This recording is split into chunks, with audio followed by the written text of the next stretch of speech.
All right, welcome back to the party, everybody. I am your host, Lunch, aka the Indian Jesus, here to resurrect the second coming of common sense. How's everybody doing tonight? Make sure you hit that like and subscribe. You know I would do it for you. And let's party! Big shout out to the replay gang. Thank you so much for coming back to watch us, even though you missed the live party, guys. That is the best part. So make sure you're here every Monday, Wednesday, Friday, 8 p.m. Eastern, and sometimes whenever I feel like it. So hit that subscribe, ring the bell, and you will never miss an Indian Jesus live party ever again. Also, head over to theindianjesus.com to get your very own The Indian Jesus official merch. I like the "Is It Though" shirt. That one is my favorite. Oh, all right. We got John in the building. We got Austin in the building. Welcome to the party, guys. And we got Zippy DSM Lee over on Rumble. Welcome. Everybody, so glad to see you, and I am excited for this one. You guys know that foreign policy is not really my strong suit, but I love Dave Smith. If you're not familiar, he is actually a stand-up comedian, and but he's got a really good podcast, Part of the Problem. And he was going, he had a baby earlier this year, but he was going to run for president in the Libertarian Party, trying to turn that around. And Candace Owens just had him on the podcast, on her podcast, so I definitely wanted to check that out. We also got John and Dylan in the building. Welcome to the party, guys. As always, if you cannot hear the video, please do let me know. A lot of really wise people within the government who were completely against NATO expansion in the 90s when it first started. At least 3 secretaries of defense, Robert McNamara, Robert Gates, George W. Bush and Barack Obama's Secretary of Defense, William Perry, who was Bill Clinton's Secretary of Defense. And this is a clip from JRE. And the Secretary of Defense at the time, they all opposed it in the strongest possible language, and all explicitly for the reason that this will provoke a conflict with Russia. And they were like, George Kennan, who was the founder of the containment strategy, old school Cold Warrior. There's this great interview he gave with Thomas Friedman from the New York Times. You can find it online. And it's in the 90s when they're doing the first round of NATO expansion. He just has so much information packed away in his brain. It's amazing. And he is furious. His anger comes through the page when you're reading it. Because he's like, what are you guys doing? We won the Cold War. We won. And now you're picking a fight with Russia, and this isn't Vladimir Putin's Russia. This was Boris Yeltsin, and he's like, these aren't the Soviets. These aren't the communists. These are the heroes who overthrew them. Why are we picking a fight with them? And he was a Cold Warrior. He was like, you're throwing away my life's work. And he said, and this was a really, a crazy prediction, really ominous. He said, the people who are advocating expanding NATO are going to continue advocating expanding it and expanding it and expanding it. And then there will be a Russian reaction. And then when there's the Russian reaction, they're going to say, see, that's proof that we have to keep expanding it. Dave Smith, welcome to the Candace Owens Show. It's great to be here. Thank you for having me. I thought that guy made some excellent points.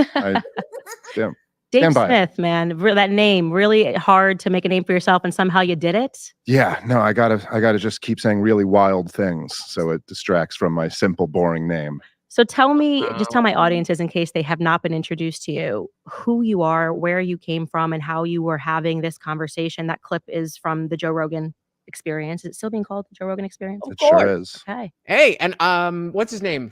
The guy, oh my God, Cat Williams. The episode of JRE when Rogan came back to YouTube is out. Tell us about you. I'm Dave. I'm a stand-up comedian. I've been doing stand-up comedy for about 15 years, and I'm based out of New York City. That's where I'm from, but I moved.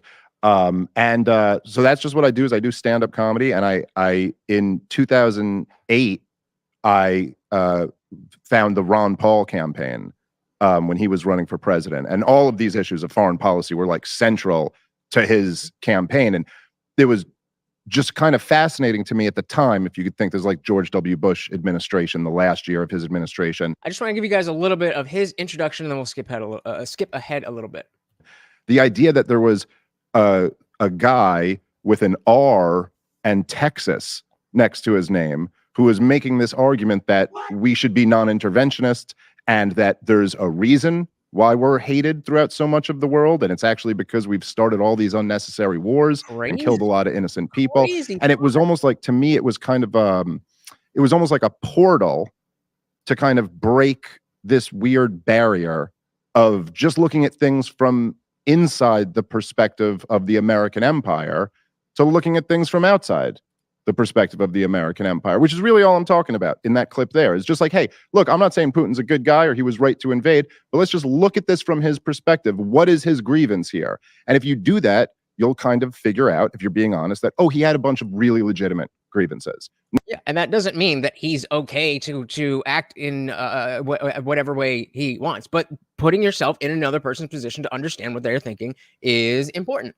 All right, so I just wanted to skip up a little bit here. He had a good point about all of this. As a friend. Yeah, sure is.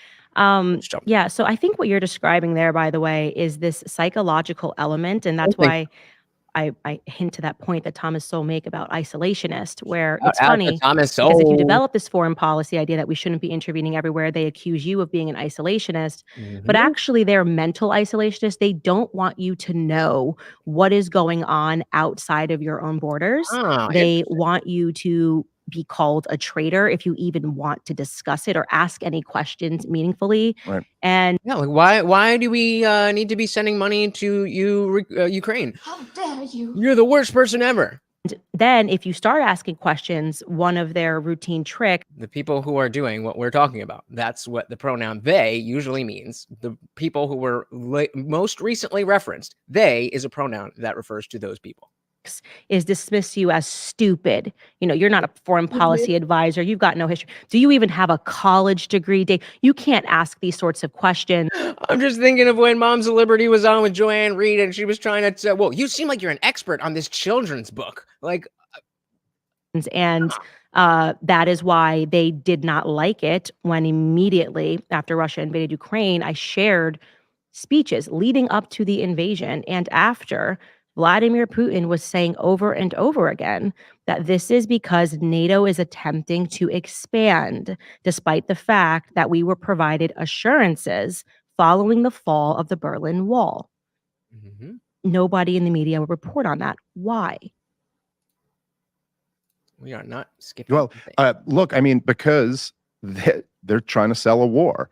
And it's good for everybody. It's good for business all around. Like whether if the corporate press, it's good for their ratings. It's good for weapons companies who happen to all, much like the pharmaceutical companies, for whatever reason, you know, Meet the Press brought to you by Boeing. I don't know exactly if Meet the Press's audience is really in the market for anything Boeing's making, but probably not. And don't understand, my political pundit list is mostly comprised of people I have mixed tolerance with, as it should be. You know, I talk all the time about how if I had to pick, Tim Pool would be, you know, kind of my North Star. But there's a lot that I disagree with him on, you know, specifically when it comes to God and religion, of course. But there's also aspects of, you know, just he's a little bit more of a doomer than I am. And you know, this goes for anybody. I think that is a sign that you're thinking critically and you're listening to the right people, because nobody's going to tell you what you want to hear all the time, unless they're lying or foolish of ish. Can't curse this early. Guys, if you wouldn't mind, please do hit that like button. It is free and helps so much. They seem to be cutting them a lot of checks. The truth is that, and you know, the whole story of Thomas Sowell was that Thomas Sowell was a leftist Marxist and then got a job in the Department of Labor for like 2 years. Mm-hmm. And he was just like, oh my God, this is totally unworkable. And he started, you know, his story is a really fascinating story, is he started telling them about how, like, he's like, well, look, you know, these people, because he had studied under Milton Friedman. Mm-hmm. And he was like, well, look, there's this argument that's saying that actually raising the minimum wage is hurting poor people. This is my favorite point that Dave's made in the last 12 months, if nothing else. So he says, what does Tim say on God and religion? He gets the popcorn. It's nothing that egregious, but he doesn't believe in God. He's not, or rather, he does believe in God. He believes in a God, but he's not a Christian, but he plays into the religious aspect more than he actually believes. And I don't think that is, you know, I don't know. I don't like it. Someone says Tim is like a Hallmark Channel doomer. Yeah, he's definitely not like, you know, he's still pretty mainstream in terms of alternative news.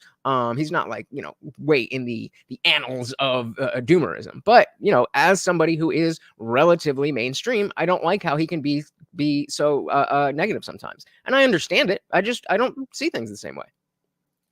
Well, look, there's this argument that's saying that actually raising the minimum wage is hurting poor people because it's like a hurdle they have to jump over. You know, it's not lifting them up. It's that now they're unemployable if they're not. So that is, like I said, that is one of the best points, or at least one of the most understandable points that I've heard him make in a long time. You know, minimum wage is always sold as this thing to help poor people. But once you put it in the context that, okay, what is a wage? A wage is money in exchange for work that somebody else values. So if you are saying the minimum wage has to be $15, then anybody whose work is not worth $15, maybe it's worth $10, maybe it's worth $7, they now cannot work at all. And so if the minimum wage is here, poor people, it's not a platform for them to stand on. It's a barrier which they must overcome. Hey, shout out to Soil in the building. Welcome to the party. Good to see ya. Yeah, exactly. About how an argument that's saying that actually raising the minimum wage is hurting poor people because it's like a hurdle they have to jump over. You know, it's not lifting them up. It's that now they're unemployable if they're not worth that. And he realized very quickly that no one there cared about that. It's like they're not even having the argument. They're like, how do we just expand our department? It doesn't. And so anyway, you know, with the military-industrial complex, it's the worst of all of it because it's all the typical, you know, horrific incentives of government programs, but it's a mass murder campaign. On top of that, it's like the worst government program of all of them. Right. And of course, and people are making hundreds of billions of dollars off of all of these wars. So you may, and when you talk, there's no better business, especially for the American government and military industrial complex, than war. Talked earlier about people waking up to, you know, what's going on with these wars. I mean, a large part of that is that the terror wars over the last 20 years have just been nothing but a disaster. Can you imagine a time before, before 9/11 when we would have thought, it's not like, well, okay, let me put it this way. As a millennial, I was born into a world where we weren't, you know, at war constantly. I mean, there was stuff going on, but 9/11 was the first thing that was, that I was aware of. And then it was like, what, 3 years ago that we got out, and now we're, you know, got out. It's just a level of I don't even know what the word is, but incompetence and lack of accountability that lets us get that far. Exactly. War is profit. Money. Nobody can even defend them. You know, I got blocked on Twitter by John Podhoretz. I saw that. What an idiot. Oh man, born after 9/11. I remember I was still a server, and we were talking about 9/11. Oh, because my one of my managers was actually a first responder on 9/11. He was working in Jersey, but they had, you know, obviously they needed a lot of help. And I remember turning to one of the younger servers and asking her, "Do you remember 9/11?" And I was like, "Did I just say that sentence?" And it's just very weird for anybody who experienced it. Like, what do you mean? Do you remember 9/11? Of course you remember it. It's the next generation of where were you when Kennedy was hit. And Miss Schmidt's 6th grade social studies class. Insane. Y'all babies. Them. You know, I got blocked on Twitter by John Podhoretz. I saw that. What an idiot that guy was. Well, it just started because he called, and I've met him once before. We did a Fox News show together. But if anyone doesn't know, he works at Commentary Magazine. He is the son of Norman Podhoretz, who is like one of the godfathers of neoconservatism, one of the most influential figures. And when he says neoconservatism, that to me means like the rhinos and the GOP versus as opposed to like America versus MAGA. I think that's the way that he's using. You know, they just support every single war. And it has something to do with the war. I like it. And it has something to do with the fact that they're very pro-Israel. I mean, you know, there's a connection there.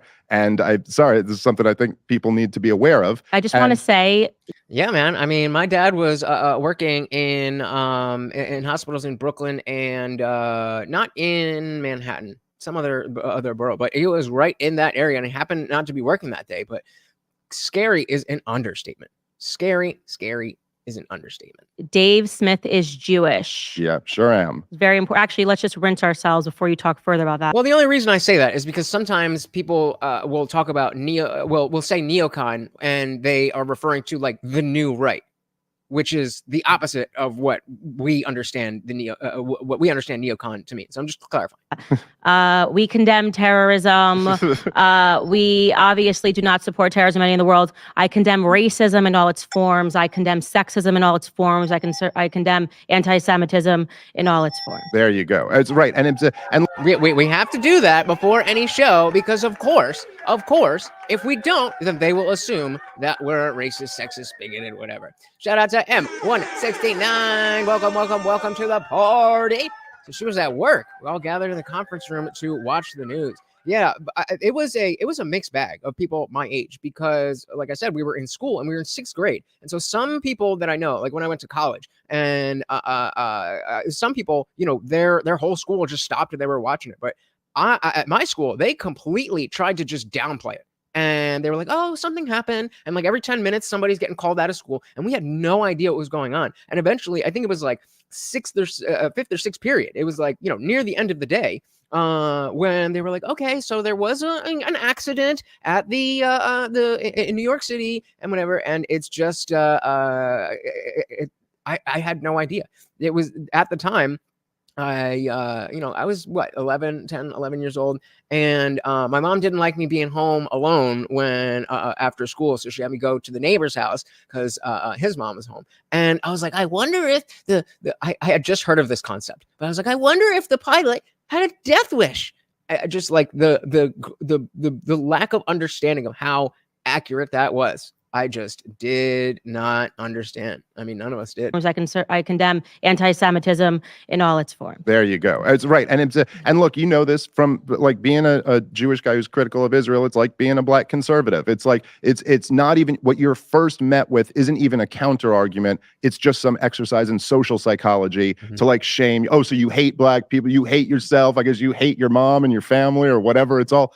And we just saw that the other day with Taylor Lorenz and lives at TikTok, and she was like, so what you're saying is this, and so you would say this because of that. And it's like, no, stop putting words in my mouth. That's not what I said. Just so stupid, but it is enough to get most people to not want to touch it because most people aren't like me and you know what I mean, who are just kind of built for this type of war. But most people are like, I don't want to be called these horrible things, and so it's effective. But anyway, so Podharitz, he called Thomas Massie anti-Semitic filth. I mean, it's like, what? So Thomas Massie, the speaker, just announced the next week the House will vote on a clean bill to send Israel $14.3 billion. It goes on, and this guy says, of course, you're a no, you just ingenuous piece of anti-Semitic filth. But it's like strong terms calls him. He called him anti-Semitic filth because, and I'm not exaggerating, because Thomas Massie made the point that we are broke, we're $30+ trillion in debt, and this is insane that we're borrowing money to fund every war around crazy, right? Around the world. And he called him anti-Semitic filth. And I literally just asked him, I said, hey, of all of these wars that you've supported, because he supported the war in Iraq, the war in Afghanistan, Libya, Syria, Somalia, Yemen. In fact, in Syria, he was critical of Obama for not doing more. And I go, so which one of them worked out? Which one was the last war that you supported that worked out? Ooh. And he blocked me because there's no answer to that. He's not going to even tell his own audience that any one of those wars I just mentioned was a success. But yet, I think we're even past the point geopolitically to the idea that a war can be a success. At least in if we're not talking third world countries, what exactly is that war was a success? What does that mean? What does that? I don't think that exists. Like, we should be in a state of relative peace all around the world. And if we need to, if there's some uprising, then we want to quell that. But other than that, what does that would be a successful war where, like if ISIS pops up and we get rid of ISIS. Other than that, it's just a lot of people dying. So we said more. So Obama should just bomb every civilian. Apparently. Austin, that's a lot of wars. Maybe try peace, homie. I love it. The same people who championed every single one of them are championing the next war. Mm-hmm. And it's kind of like, hey, what's going on here? Yeah, And- these are the kind of arguments that I used to get into with Meghan McCain. You know, McCain, obviously, there's a reason that you guys support every war. This is how you're able to fund your lifestyle. It's your only entry into discussion at all as the daughter of somebody who hasn't actually done anything successful herself. Yeah, and it would be at least a level of I don't even want to say the word respect, but there would be less disrespect if you just came out and been like, yeah, we got to blow people up so that I can pay for this, that, and the other. Instead of acting like, oh, we need to spread democracy and save this. No, you're just trying to line your pockets. Just admit it. Other than be somebody's daughter.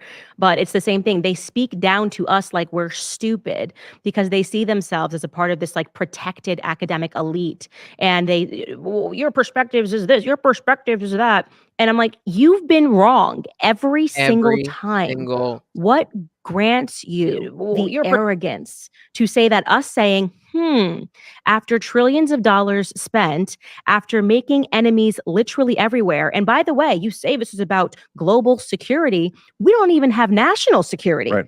So you can miss. Shout out to Guam Tech. Welcome to the party. So this is Dave Smith, a stand-up comedian and kind of leader of the Mises Caucus that just took over the Libertarian Party.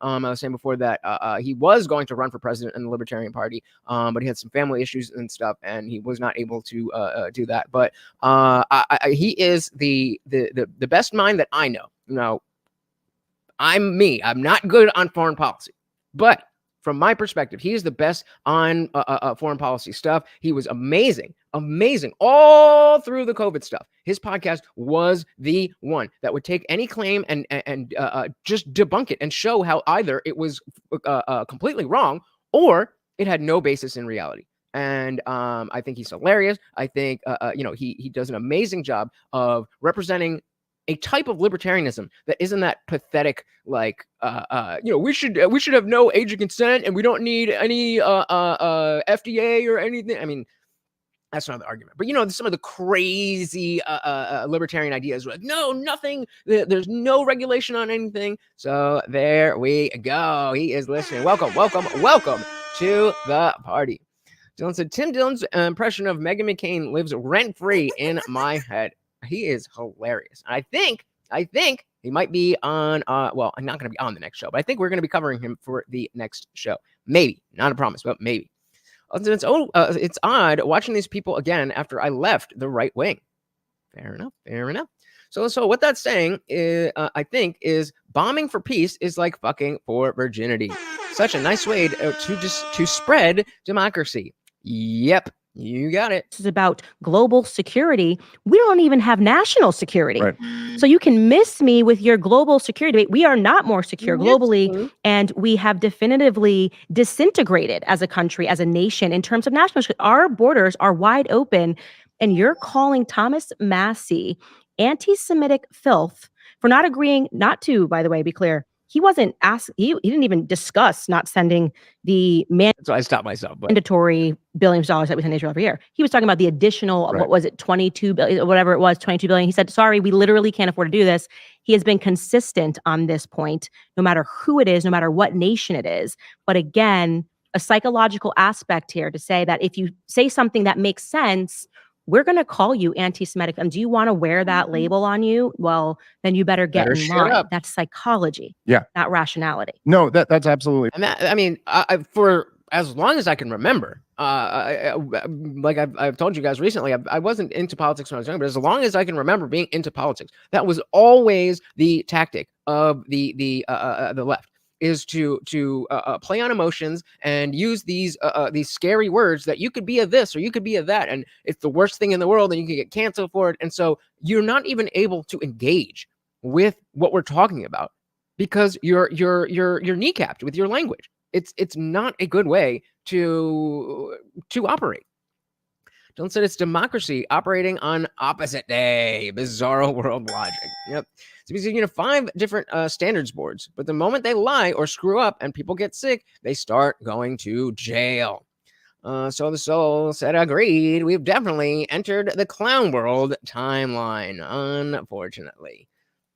Then you better get in line. That's psychology, Yeah. not rationality. No, that's absolutely right. And, of course, Thomas Massey was also the guy who stood up in 2020 when those gigantic spending bills were being proposed. And he was the only one saying, like, hey, can we have a vote on this? Like, this is insane. And, the price inflation that we've had over the last few years is a direct result of the spending during COVID. And sorry, because I'm sure there's a lot of Trump supporters listening, but like, Trump. Shout out to Austin. So if you want to talk to the left without getting called ist, I'm right here. Well, dilly to that. Welcome. And if you are looking for somebody who is strongly against wokeism and all that stuff, that's not going to call you crazy unless you earn it, then you are in the right place. So dilly to you. I love bringing people in with different perspectives. I'm an atheist. Most of the viewers here are Christians. We're spattered all over the place. The only thing we have in common is that we want America and the world in general to be better. Indeed, we do. Spending during COVID. And sorry, because I'm sure there's a lot of Trump supporters listening, but like Trump was sitting there bragging about how it was the biggest bill ever, because that's like how Donald Trump thinks, like I have the biggest building. Wall's going to be big. The biggest spending bill's going to be big. But look, all of this stuff, it's not just the foreign policy status quo, but it's all, and this is like the thing that I think, so my big thing is I think libertarians need to learn a conservative lesson and conservatives need to learn a libertarian lesson. Ooh, all right. Libertarians need to learn a conservative lesson and conservatives need to learn a libertarian lesson. Let's see what that is. I think the libertarians need to learn like a conservative cultural lesson, that it's like you can have the attitude that people are free and ought to be able to do what they want as long as they're not, violently imposing on other people. But that doesn't mean you have to celebrate degeneracy. Right. That doesn't mean you have to be on this. That doesn't mean you can't have and in fact. Right. So that's I brought up the FDA. That was the first thing that came to mind. And I do agree that we don't need the FDA. But, we've had libertarian, if you Google some libertarian debates, they'll be arguing for I don't know, but I've heard something about where they don't want to make it so that children can't get drugs like heroin. Like, what? Come on. And exactly what he's saying. You don't have to celebrate the degeneracy. Shout out to anybody who is over on Rumble, Kick, Instagram, Twitter, Facebook, wherever else. Please do say hello. All right, what did I miss here? Dylan said, so far we had a multiverse of madness, everything everywhere all at once, and sliding doors. I miss sliding doors. What is that one? Or at least where can I see it? Where can I see it? Have to celebrate degeneracy. That doesn't mean you have to be on this. That doesn't mean you can't have and in fact, if government's not going to regulate things, then you kind of need social stigmas to regulate things. So I'm very pro shaming and judgmental culture. But I think conservatives really need to learn a libertarian lesson about the role of government. Because the whole game right now, and this is what I really think is missing from the Trumpist populist movement, is that Trump talks about drain the swamp. And that resonates so much with everybody because everyone knows this whole system is so corrupt. But, let's shout out Gwen. Gwen, hi, I'm going to call you Gwen. Welcome to the party. Said he's always right about Trump, except for the fact that we have any better options. Name one president who's more libertarian in 90 years. I think that's a fantastic point, and I 100% agree with you. I definitely agree with a lot of the criticisms that Dave and other people have of Trump, but at the end of the day, I mean, what else would you like to do? Now, if he was going to run for president, Dave, if he was going to run for president in the Libertarian Party and force some of the issues and force them to talk about some of the issues and make Donald Trump be a little bit more libertarian, I think that would be amazing. But I'm good. MAGA, let's go. Now, I'm definitely ready to be past MAGA. We absolutely need another MAGA presidency, but I am so ready for 28 and whatever is beyond that, assuming Trump wins, obviously, because if he doesn't, I don't know, we get to 28. But that's when this, whatever new right, the American First movement, whatever you want to call it, that is when we come alive. Otherwise, it's done. America is done.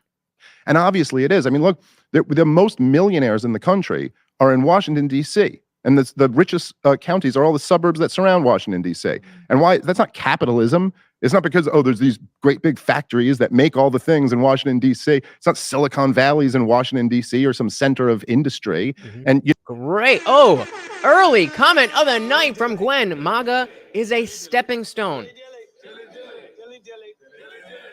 Well said. It absolutely is. It is a pit stop where we need to figure out what is our next move. It's not and I was just saying this in the walk away video, or the video that I did for the walk away campaign, that Trump is not going to be some savior. Yes, I do think the American experiment may very well be over if he doesn't win, but he's not some kind of savior.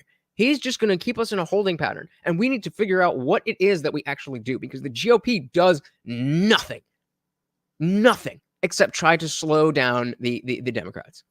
Austin said the right seems to be having a global identity crisis. It's clear traditional conservative ideas are dead. What replaces it? So I disagree that traditional conservative ideas are dead, but I definitely agree that there's an identity crisis. And I think what used to be, and of course, this is super simplified. Hey, shout out to Burner Popcorn Account. Welcome to the party. But very simplistically, we used to have left and right. And since Trump, he created this within that left-right, a kind of a third, kind of bimodal option where you're not a Republican, but you and maybe you're socially liberal in some ways, but you're against wokeism and all that stuff. But you also hate the wars and all that stuff. That seems to be the identity crisis that you're talking about. And I think what replaces it is the people who are not the neocons, not the rhinos, not the old GOP people, but the MAGA and American First people. Hopefully. Shout out to David. Welcome to the party. Good friend of the channel. You can definitely see a bunch of clips of our live stream, or check out the whole live stream where we're going through a Biden speech. And I think I learned a lot. Welcome to the party, brother. Don't say off topic. Sliding Doors is free on Tubi. Interesting. Also, they updated Tubi look, and I hate it. Tubi is the worst. Shout out to Unwanted Foe. Welcome to the party. Said Vivek 28 dismantle most 3-letter agencies. I love it. Welcome to the party, brother. Washington, D.C. It's not Silicon Valley's in Washington, D.C. or some center of industry. And, the other richest counties are all outside of New York City. But that's not capitalism. They're not producing anything. That's just because Nixon took us off the gold standard, and now you have this fiat money casino there. But anyway, my point is, draining the swamp means drastic cuts in federal spending. Yep. If you don't have that, you're never draining the swamp. Nope. That's the whole corruption right there. The reason why there's so many millionaires in Washington, D.C. is because our central federal government spends $6 trillion a year. Yeah. Well, it's D.C. is a brothel. That's what I say. D.C. is a brothel. It's a bunch of prostitutes in Congress that shake their butts for the highest spender, right? And that is what happened with Big Pharma. When they want to get something passed, we have more Big Pharma lobbyists than we have congressmen on the Hill. Yeah. So it's Guinevere. Interesting. I love that. No, that's a beautiful name. The idea of even being able to lobby, how could you not think that is going to lead to corruption? And you are absolutely correct. And you do not have to, say, and not to drag on Trump, because that we need to have the freedom. If we're ever going to get to a solution, we need to have the freedom to say that this person is not perfect, to be able to have a full conversation. When shout out to Mike Harlow, who was just on the channel the other night, and he was talking about, I'm like, I don't love Trump, but I don't want to say this, that, because he's the front runner. Not me. I am absolutely all for Trump at this point, but that doesn't mean that I don't have my issues with him, and I have no issue speaking about those issues. I think just like what she's saying, we need to be able to have a full conversation and understand these things so that it doesn't come off like, we're just in a cult and following this guy because somebody else told us to do so. We all fucking hate lobbyists, don't we? Guantek said, Vivek said it. We need something for Americans to be running toward. MAGA isn't a movement for Trump. It's a movement for the people. And I can't wait to see its next evolution. Yeah. And I think that even sticking with the MAGA moniker, I think once, whether Trump loses or he wins, and after his presidency, I want to get rid of MAGA. It's got too much baggage, just like Trump. We can get all of the things that we want under a MAGA, a MAGA ideology, and not call it that, and get way further. Stop this weird idea that if you are a person, you are either all good or all bad. Even that is a form of psychology that drives me crazy. Like, how often do we talk about this? Good thing. I'm for good thing. You're for bad thing. That seems to be, and Austin, I know that, and David, I know that it's not everybody, but it seems to be the rhetoric on the left is just false dichotomies all the way down. America first, baby.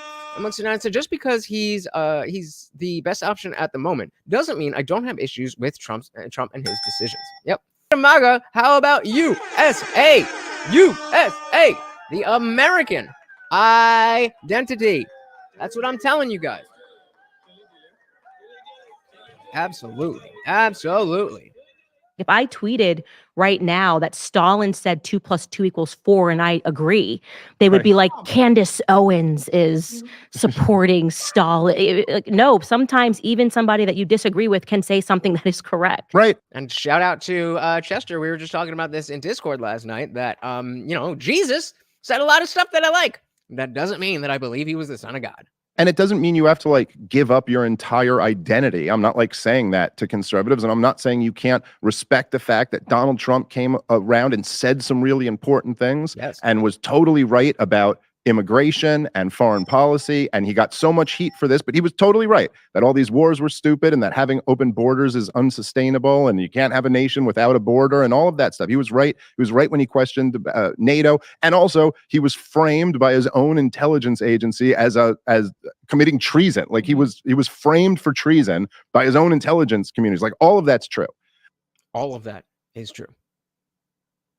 They'll try to tell you it's not, but it is. But then also it's true that he totally failed to drain the swamp. And there's a lot of reasons for that. I think the biggest thing of his failure to drain the swamp was just he wasn't aware of the differences between what it's like to be the boss in the private sector and be the boss in the public sector. And I think that it took, but with, all Russiagate and everything going on and then COVID happening, I am confident, but not sure that it makes sense that he would have learned from his mistakes and be able to do better this time. Shout out to Virgil Kane all the way over from Manchester, England. Welcome to the party. He's all over the place. All right. Also, it's true that he totally failed to drain the swamp, and there's a lot of reasons for that. And let's look at that. Okay, he appointed so many of the wrong people, so many terrible appointments. I'd like to hear him say that too. Yeah. I said, shit, me too. That would go so far for Trump. Instead of just, I have the best people, I do the best things all the time. Hey guys, you know what? Even the best, even if you want to put it like that, I am the best for this country, but even the best has an off day. Even the best is not perfect. And I didn't come through for you as I said I would in 2020, but I've learned from my mistakes and I'm here to do what I promised. I'm with it. Let's do it. Yeah, that would be super refreshing. If Trump just had been a couple things, he'd get 10% of his base back. Wow. Interesting. I don't know if I would put it that high, but I think a lot of people would very, very much appreciate it because we all know it. We just have to choose to be all right, well, he's an egomaniac and he is what it is. So many of the wrong people, so many terrible appointments. I'd like to hear him say that too. Yeah, the closest I ever saw was he said to Maria Bertoramo, she pushed him at one point on how he didn't drain the swamp, and he kind of said, but it's Trump. Trump's limited by being Trump. He can't. And that goes right to what Austin is saying here is I don't really think that Trump is going to, I don't really look to Trump to do anything. There's a lot of doing going on the left, pushing immigration, pushing gender ideology, all that stuff. And I just need that to halt so that we can figure out and stop being on our heels and stop playing defense and figure out, okay, what is it that we want to push forward? So I don't think that Trump is some amazing, has some long list of amazing policies. I think the Abraham Accords were great, but the fact is there is a cultural war, and again, unfortunately, it's come down to two sides. And if you're not on one side, you're automatically on the other. I hate that it is that way, but it is that way. Vaccines and stuff. So the Soul said if Trump did that, it would go a long way for his optics. Mainstream media wouldn't cover it, though. I bet you're right. I bet you're right. He's a very unique person, so but he had one moment where he was like, I didn't really know anyone when I came here. I didn't really know who was who. But then of course he's Trump. So then the next sentence he goes, now I know people better than anyone's ever known people. I know that, that's exactly. That's how he operates. Exactly. If it's just like, I had the best people, but whatever. But now I've got the magic. Okay. But the truth is that, he was just talking about building the FBI a new building. Like, these are the people who framed you for treason, man. They literally attempted a coup in the United States of America. They tried to overthrow the guy. Andrew McCabe said on 60 Minutes, he said that we sat around and they had a meeting at the Department of Justice, the top people, about whether to invoke the 25th Amendment. Like, they were talking about how do we remove this guy? And then they realized they couldn't get enough of the cabinet, so they settled on Mueller. Yeah. Yeah, and M69 said Guinevere, yes, he's lost a lot of respect on the vaccine issue. The only thing that he can say is that he never wanted a mandate, and that's fair. But it's just, and I don't even think that it's bad. Like, I think Operation whatever Warp Speed was a good thing. Like, there was a pandemic that we didn't know a lot about, and it made sense to try to get some type of inoculation in place, and within months they had something that's not killing everybody. It just should have never been mandated. So I think the big mistake with Trump on that is not waiting too long, but for too long, continuing to say, yes, this is good. I did something great, even though it was a good accomplishment. What came after was so bad that you don't want to tie yourself to the vaccine. What are you doing? Yeah, I think a lot of the things that he did, and I would love for him to say this. He did come quite close. Actually, I interviewed him over at Mar-a-Lago a couple of years ago, and I asked him the question. I said, if you could undo certain things, if you could do things differently, rather, like, would you not have hired certain people that were close to you? I'm paraphrasing myself here, but he came close, and he did say that there were some people that he would never want to see again. And I think the reason why he did it was perhaps because it was so crazy leading up to his election, then he wanted to make peace, right? So I think that's also the reason why he didn't lock up Hillary Clinton, where he's like, okay, I think he wrongly thought the election is over. Now things are going to return to normalcy. I've won. So let me just give them a couple of things here to show them that, like, okay, now we're got to get the job done. And that makes sense. That makes sense. So there's a reasonable a reasonable interpretation of what could have happened. Rachel, don't forget that heart. I love that heart. And what he ended up giving them was putting people in his cabinet who should have never been within his cabinet, not actually pursuing Hillary Clinton, believing that they would not pursue him into the future. I think he, and all of us, by the way, underestimated just how far they would go when they got the keys again. Because we're seeing stuff here in America that I don't think we've ever seen ever. Yeah. Thank you, Virgil. Yeah, no, for sure. I mean, there's a lot of things that America has done that are like horrible things. I mean, there's many great things. I mean, the government has done some really bad things. Government has lied the people into war. The government's done all types of horrible things throughout its history. This does feel like something different. So Guinevere's saying, yeah, he felt like he had to play the game with the party who didn't want him there in the first place, but the people put him there anyway. Yeah, and I agree with M69 here as well, that he was truly screwed on that issue. He had done nothing to get it done. The press would have crucified him. He does it, and then we're all like, oh, fuck the vaccine and all that shit. It was a no-win situation. It was a no-win situation, and the fact that you could be the president when COVID happened, and then still be the front runner for the next the next election, then I think that speaks volumes. Like, this isn't something that America does.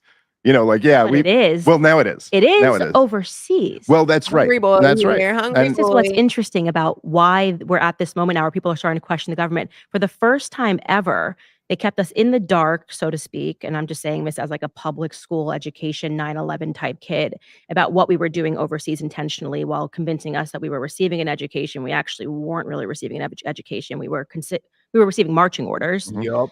And then for the first time, because of Trump, which is why I am so grateful that Donald Trump was president of the United States, because it led to this awakening, they turned the guns on the American people.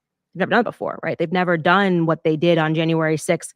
And so now American people, when they're being called terrorists, it makes you go back and you go, well, if you're calling an American a terrorist for supporting a president, What was Saddam Hussein actually doing? Now, I'm not running cover for Saddam Hussein or Osama bin Laden or anything, but it speaks to this conspiracy mind that I talk about all the time, where it seems like the split is: are you willing to trust the establishment? Are you willing to trust the newspapers? Are you willing to trust the courts? Are you willing to trust the doctors, the science? If yes, then you're going to vote for Biden. If no, if you're even questioning it, then you're probably going to be more likely to vote for Trump. And I'm not saying, like, again, I'm not saying that anybody who's been called a terrorist is not a terrorist because they called J6ers terrorists for people who weren't even in the building. That's not what I'm saying. What I'm saying is I'm agreeing with Candace that is a reasonable thing to ask. That, well, if they're now saying this about these people, what did they mean when they said it before? Goes into the semantic obfuscation that we talk about all the time. it makes you go back and you go, well, if you're calling an American a terrorist for supporting a president, if you're calling an American a terrorist for exercising your right to free speech, what about all those other people you told us were terrorists and this was the reason that we needed to go overseas and drop some bombs? Hey, Austin, I was running. I was rooting for the what is he, 38? 38? Yeah, I was rooting for the 38-year-old. So miss me with the old shit. You should not be able to be in government after 80. And I mean, I think that's being generous. Guanzag said, apparently Candace doesn't follow Alex Jones. He's been saying the government has been looking to call us terrorists since the early 2000s. Wow.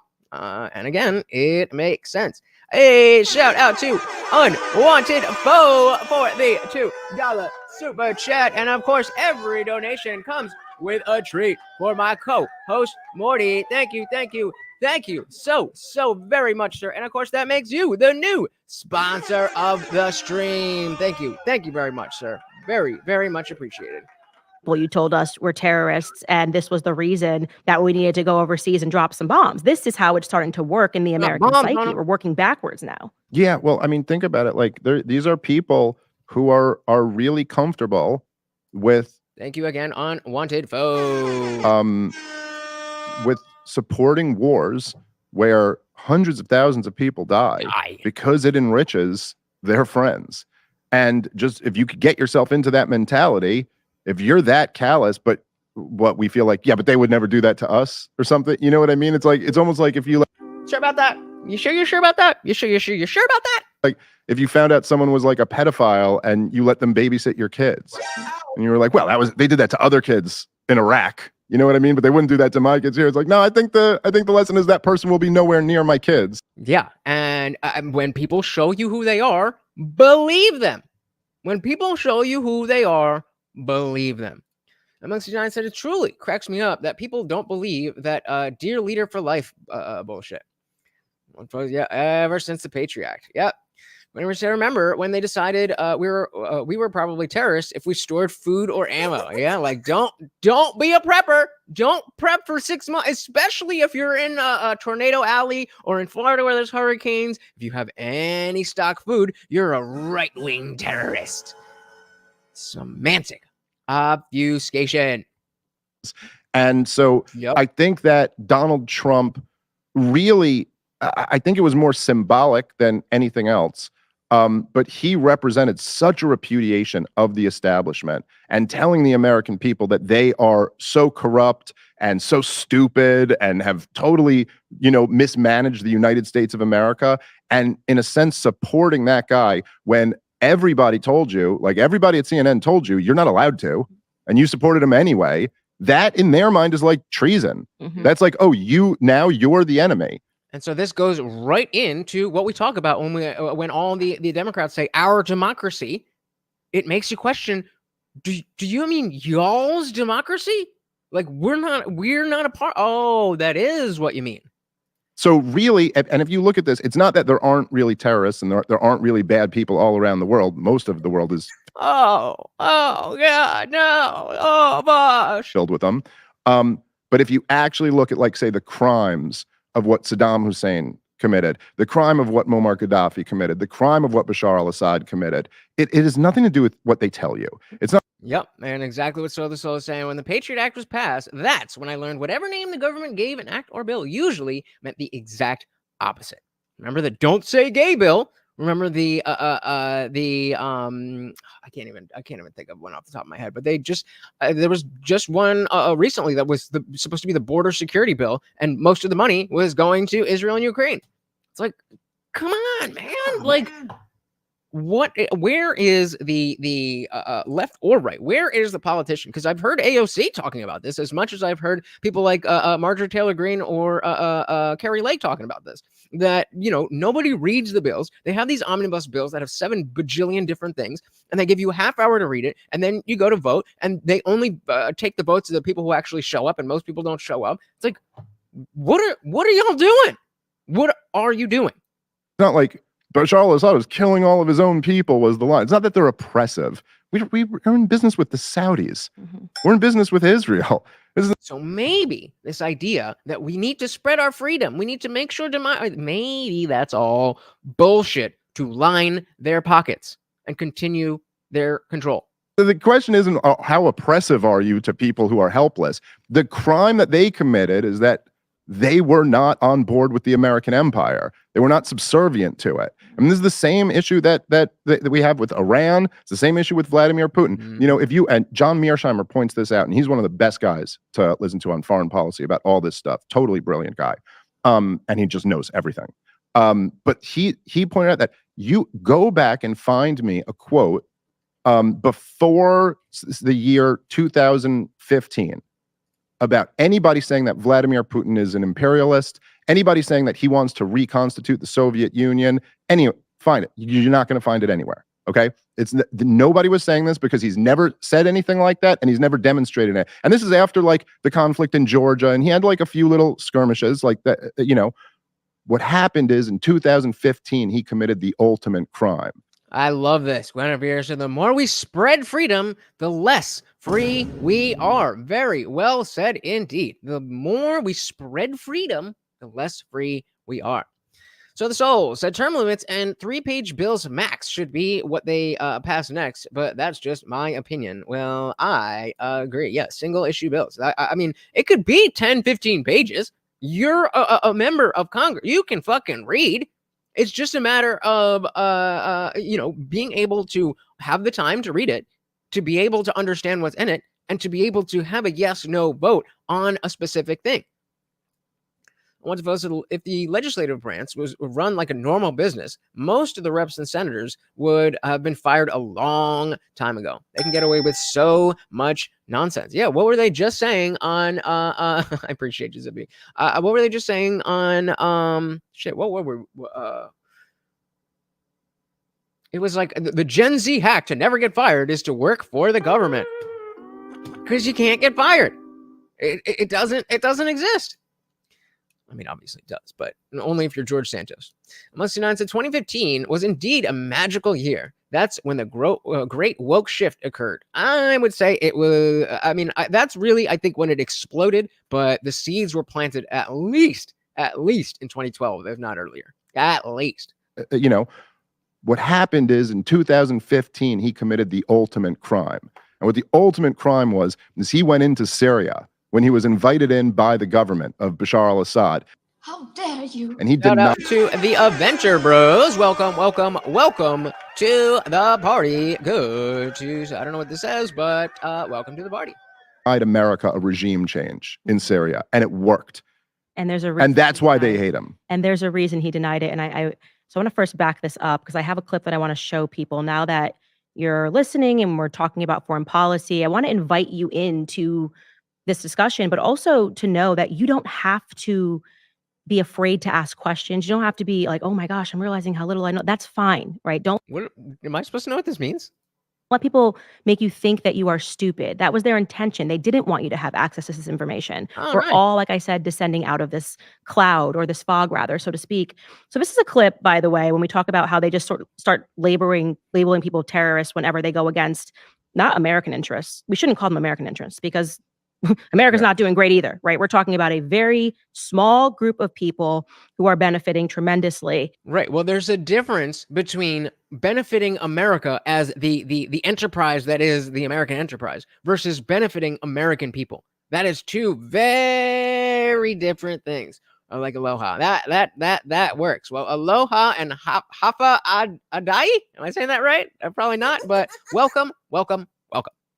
By what's happening. We're talking about the military industrial complex. We're talking about, I've got questions about what we're really doing in Afghanistan, with the poppy fields. And so this is Hillary Clinton admitting that, we fund the people and we work with people that eventually we call them terrorists. Take a listen. We also have a history of kind of moving in and out of Pakistan. I mean, let's remember here, the people we are fighting today, we funded 20 years ago. Hafa a day. There we go. All right. Hafa a day. We're going to use that. Welcome to the party. And we did it because we were locked in this struggle with the Soviet Union. They invaded Afghanistan, and we did not want to see them control Central Asia. And we went to work. And it was President Reagan, in partnership with the Congress, led by Democrats, who said, you know what, sounds like a pretty good idea. Let's deal with the ISI and the Pakistani military, and let's go recruit these mujahideen. And let's get some to come from Saudi Arabia and other places, importing their Wahhabi brand of Islam, so that we can go beat the Soviet Union. And guess what? They retreated. They lost billions of dollars, and it led to the collapse of the Soviet Union. So there's a very strong argument, which is, wasn't a bad investment to end the Soviet Union, but let's be careful what we sow, because we will harvest. So we then left Pakistan. We said, okay, fine. You deal with the stingers that we've left all over your. Am I agreeing with Hillary Clinton right now? I'm getting flashbacks to a very, very bad time. Am I? So it's like, how do I not remember this spectacular, pure peak early 90s haircut? Country. You deal with the mines that are along the border. And by the way, we don't want to have anything to do with you. In fact, we're sanctioning you. So we stopped dealing with the Pakistani military and with ISI, and we now are making up for a lot of lost time. I am. And again, because foreign policy, I don't know as much, and Dave is so well read, and maybe you disagree with the actual opinions he has, but he just has so much knowledge, like I said, crammed in his brain. I'm so excited to see how he interprets that, because I mean, I followed it, but I couldn't like relay what Hillary just said. I love that for her. Yeah, isn't it funny? Isn't it so Hillary Clinton that, of course, so she lays this all out, and then her conclusion is, of course, the exact wrong one. And so the problem is that we left. The problem isn't that we were funding terrorists over the world. The problem is that then we left. We didn't occupy them forever, right? We're not just more trillions of dollars in debt now because we were occupying Pakistan. Definitely agreed, Austin. Definitely agreed. For all these years or whatever. But the crazy thing is that, like, look, even if you can, first you lay that out there, and that's pretty damning already, right? That she's just admitting, like, yeah, we funded and armed Osama bin Laden and taught him about how to lure a superpower into a war in Afghanistan to bleed them dry and bankrupt their country. And like, yeah, that worked. Unfortunately, it worked on us too. So like, even if you say, hey, look, at the time, we thought this would bring down the Soviet Union, it contributed to bringing down the Soviet Union, and then we ended up with 9/11. You would think the takeaway from that, seeing as how you are an American senator, an American secretary of state. Is she though? I think she's just a robot to, you guys know how much I hate Hillary. Those of you who don't know, I spent my college and a few of my post-college years as a drug addict, but yet the most shameful thing I've ever done was not know any better and cast a vote in 2016 for Hillary Clinton. So I'm a little salty. So the Soul said it isn't the worst. Hillary used to say safe, legal, and rare regarding abortions too. I mean, yeah, it's not that the rhetoric of the left. Like, remember, I call myself a 2015 liberal. Like, I think Bill Clinton was not a horrible president. Now, again, I wasn't paying attention. I was 6 years old when he 6 or 7, I don't know, when he got into office. But the fact of the matter is, it's not like she is either of them are people who have never said anything good. There's a reason they rose to power. There's a reason that people still even listen to her. The problem is that, like Dave said, they have a good way of taking you all the way there and then taking a hard left and be like, oh, that's the conclusion. Okay, I was going a different way, but okay, if you say so. An American senator, an American secretary of state, an American who was running for president twice, that you'd be like, oh, look what I cost my own people, you know, in an effort to like what, protect the people of Eastern Europe from the communism that we, which is exactly why I question, is she really an American like that? We got ourselves into this. But forget that, because after the fact of 9/11, it was Hillary Clinton as Secretary of State who was the chief advocate for the war in Libya, in which case we fought on the side of the Sunni jihadists, the Al-Qaeda members. And then I missed that. Shout out to Austin if you're still here. Just gotta go. Rest sincerely, the woke. Appreciate you being here, brother. Hope to see you again soon. You have a good night. And it was the policy in Syria under Obama. This, I guess, was after Hillary Clinton was out, when Kerry was in. But it was the policy to support the anti-Assad rebels. Now, who were the anti-Assad rebels in that? Was that Al-Qaeda? Syria? Well, they were the Sunnis. Oh, they were the insurgency from Iraq, Al-Qaeda in Iraq. But as soon as they marched, there we go. I knew it. See, all right. I know some stuff.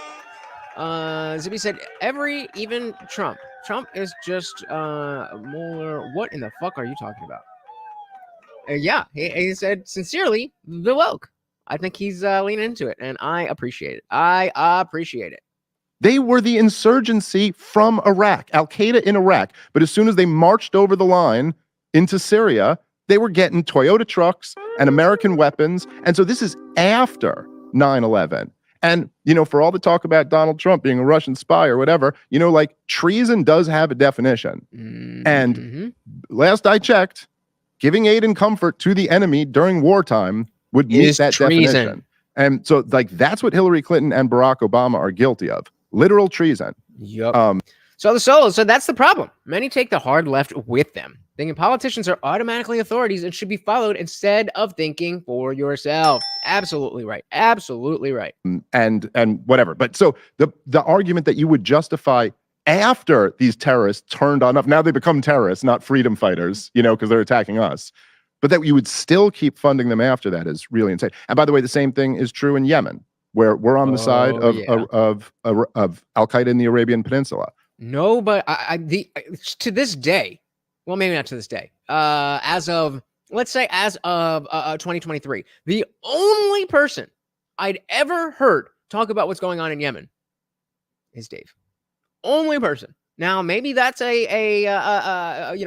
says something about I need to widen my scope, but I feel like I have a pretty decent scope. Like I said, foreign policy is not my wheelhouse. I like to deal with cultural issues and dinner table issues to get more people involved in the process.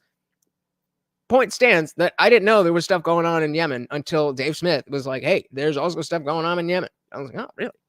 Over there, because the Houthis are our enemies. And why is that? Because now we're trying to fight against the Shiites. And the Shiites never attacked us. They've never been they're not ISIS. They're not Al-Qaeda. What they are is the group of Muslims who are standing up for the Palestinians, ironically, because we bought off all the Sunni Gulf states. But so now we have to fight them. So I want to. And what did Guinevere say here? The more we spread freedom, the less free we are. Slow this down because I know a lot of my listeners were like me. What is this guy talking about? Sure. He clearly really likes this stuff. He's saying all sorts of stuff. He's bringing up names, and it's just amazing that you started that in talking about Libya and like I said, he's got so much information up there.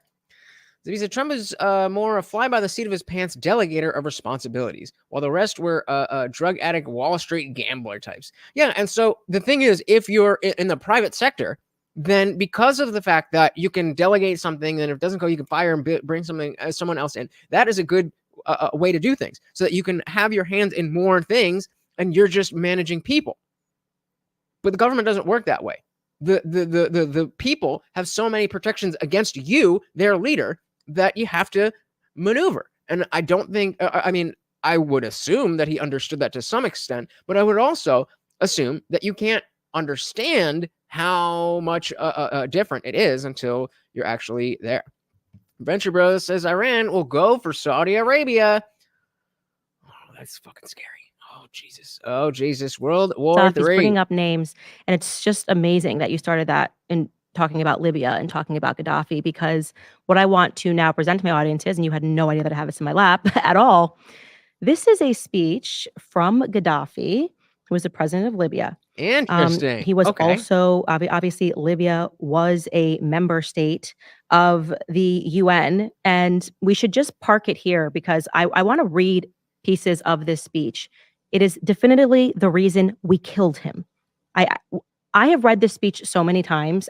It's shocking to me what he's laid out. It's shocking You're really building an us, girl. to me You what better he begin. said. I want to say, by the way, before this, it's going to get, doesn't matter what I say, right? Doesn't matter. Anything he did that was terroristic, I condemn. Okay, fine. Can we talk about this anyways? Because this was a speech given at the UN, so I can't see what would be problematic about on. reading a speech that was read at the UN, Spit it other than out. the fact that you want people to remain ignorant and to believe the narrative that. Okay, come on. And that was a reason I was optimistic because of against him. Okay. Okay. So I've highlighted so we can go through this, and I want to just kind of go through it slowly. Oh my God. He gets up there. Actually, he's feeling optimistic because he was under some delusion that a Barack Obama presidency was going to be different. What did he say, Candace? You've been teasing us for 3 minutes. We all were under the same delusion, by the way. Barack Obama, this means peace. This means less racial strife. Yeah. Well, globally, they were under this same delusion.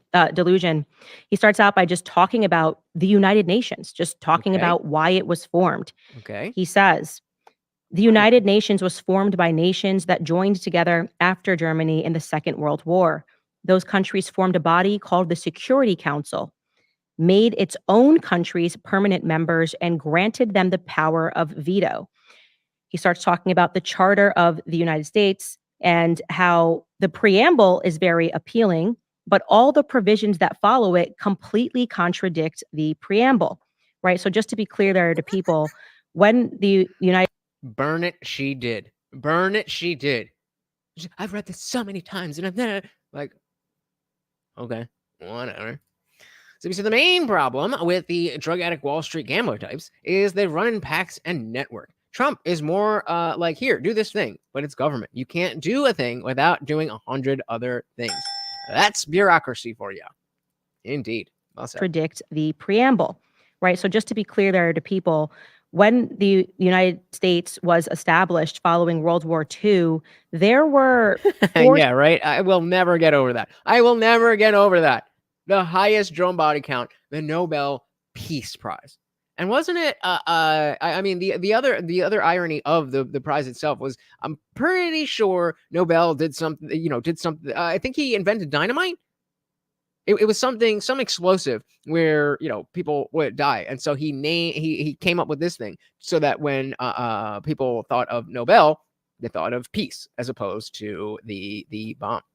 United States was established following World War II, there were 4 states that were allowed to just veto, no matter what. They could veto it. So that just gives them obviously power.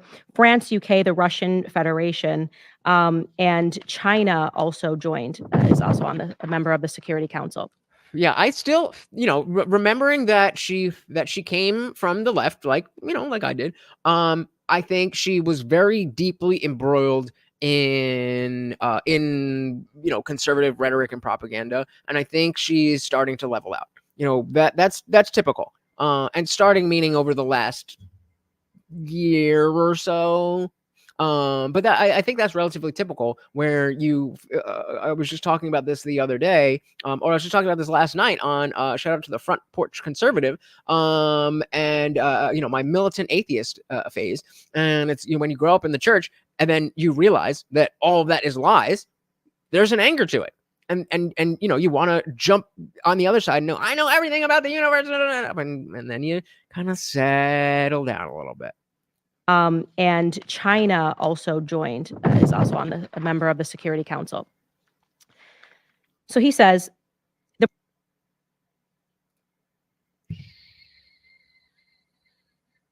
the preamble of the charter states that armed force shall not be used save in the common interest. That is the preamble that we agreed to and signed. It says that armed force shall only be used in the common interest of all nations. But what has happened since then? 65 wars have broken out since the establishment of the United Nations and the Security Council. That's a lot of wars. 65 since their creation, with millions more victims than the Second World War. Damn. That seems like a conflict. Are those wars and the aggression They really needed to cut back to her just for that one comment. and force that were used in those 65 wars in the common interest of us all? No. They were in the interest of 1 or 3 or 4 countries, but not all nations. This is precisely what Tim Pool talks about when he talks about democracy, and he uses the example of what are we going to order for dinner? Like, okay, democracy can work if you're on one single thing. And so somebody nominates pizza and somebody else nominates tacos. And then you vote on tacos or pizza. But then what about drinks? Do we want chocolate milk or do we want beer? Okay, what about what do we want on the pizza? Anchovies, pineapple, pizza, or pepperoni, and what you get is amalgam of all of this bullshit. And exactly what is being said right here. No, they're in the interest of 1 or 3 or 4 countries, but not of all nations. That is what democracy, direct democracy, leads to. Everybody being unhappy except a very, very, very select few. The preamble also states that if armed force is used, it must be a United Nations force. Thus, military intervention by the United Nations with the joint agreement of the United Nations, not 1 or 2 or 3 countries using armed force. The entire United Nations will decide to go to war to maintain international peace and security. If a country, Libya for instance, were to exhibit aggression against France, then the entire organization would respond because France is a sovereign state member of the United Nations. And we shout out to Seabass. Welcome to the party. Make sure, guys, if you have not already hit that like button, please do. It is so helpful and it's free. Seabass said slice of white bread and a glass of water on the side for dipping. Fair enough. And now I feel like ordering a pizza. Go for it, bro. We should all share the collective responsibility to protect the sovereignty of all nations. However, 65 aggressive wars have taken place without any United Nations action to prevent them. No effort to prevent them. What is what is she saying here? No action to prevent them. We joined the United Nations because we thought we were. So hold on, I want to read the rest of that. Equal United. So with no action for them, 8 other massive fierce wars whose victims numbers were some 2 million have been waged by member states that enjoy veto powers. Those countries that would have us believe that they seek to maintain the sovereignty and independence of peoples actually use aggressive force against peoples. While we would like to believe that these countries want to work for peace and security in the world and protect people, they have instead resorted to aggressive wars and hostile behavior, enjoying the veto they granted themselves as permanent members of the Security Council. They have initiated wars that have claimed the lives of millions. How is that okay? How is that okay? And, you know, this is part of the reason why, you know, I don't feel as comfortable talking about foreign policy, is that it feels so helpless. Like, what can I do about this? I genuinely do not know. Nations action to prevent them. We joined the United Nations because we thought we were equals, only to find that one country can object to all the decisions that we make. China. Who gave the permanent members their status in the Security Council? 4 of them granted the status to themselves. The only country that we in the Assembly elected to permanent member status in the Security Council is China. This was done democratically, but the other seats were imposed upon us undemocratically through a dictatorial process carried out against our will, and we should not accept it. even if they call it democracy. So let's just pause there and talk about that vision for the United Nations coming out of World War II, and we just Seabass, are you making a climate change argument right now? want to maintain security. How's it going? Well, so it's a very interesting speech. I mean, the fundamental flaw that Gaddafi is making in it, which maybe it isn't a flaw, and maybe just being the perspective of the leader in Libya, this is the only thing you can really say. But the truth is that what we all know, this was never about like some type of global, like sharing of governance. That's what I learned in my history book. What do you say? Yeah, they told me that, everybody, what? I don't know. Yeah, they told us that it was all about kumbaya and hands across America, and everybody, we're just spreading democracy, and democracy is the best thing ever, right? Oh yeah, climate change equals geoengineering. That's that's a whole rabbit hole. But that's what Seabass sounds like you're saying. The climate is changing. Is that what you're saying? I'm just messing with you. Just messing with you. Muslim United said March generally comes in like a lion and goes out like a lamb. I kind of don't really know what that means, but fair enough. Global, like sharing of governance. That's what I learned in my history book. What are you saying? But it was so obviously like, look, this was about empire, and this was about like, we're going to stack the world government in favor of us so that we get to rule this thing. And that's what it's been ever since. And, obviously, like, there were competing interests. I mean, there was a Soviet Union who was competing also to be the world empire. But it's obvious that, and this is one of the things, Putin mocks this all the time too in his speeches, and it's kind of entertaining to read or listen to them. But it's like, everybody knows this whole thing where you have all the political class in America being like, Putin violated international law. It's like, oh, shut up. You are the biggest hypocrite in the world. There's no, look, preach. He's going off right now. This is something that is so, I don't have the words, but because you have been told that this person is bad and that person is bad, it doesn't mean that they're not bad, but you don't have the context to understand, well, what else is going on? Like, if we're just talking about Putin in a vacuum, yeah, I mean, shitty person, blah, blah, blah, blah, we can go on, but to act like he's the only one, to act like the American government itself, among many other governments that our country is friends with, have not, or friendly with, haven't done exactly the same type of shit, is insane. It's insane and it's ignorant. What's tonight? Lion equals wet, windy, and sometimes snow. Lamb equals warmer and more mild conditions. Fair enough. I mean, I remember, I'm certainly not making the climate change argument, but they shit definitely has changed. There's only 2 different snows this season. It used to be always snowing in the winter in Jersey, but March is the wild card. Like by April, you can definitely expect temperatures over 65. March, you could get snow, or you could be in the 70s in Jersey. You never know. Yeah, it's exactly. We know it. All right, moving on. Benjamin Bros said communism has taken over the majority of the West. Russia knows this. He also knows who's behind it. Hence, Ukraine. Bingo. You got it. April's a sign of Jonah, so March will be stormy weather. It's been pretty clear here, but we'll see. It's like, oh, shut up. You are the biggest hypocrite in the world. There's no, look, the reality is that when you get to a high enough level of power, there's no such thing as law. And that's always been true.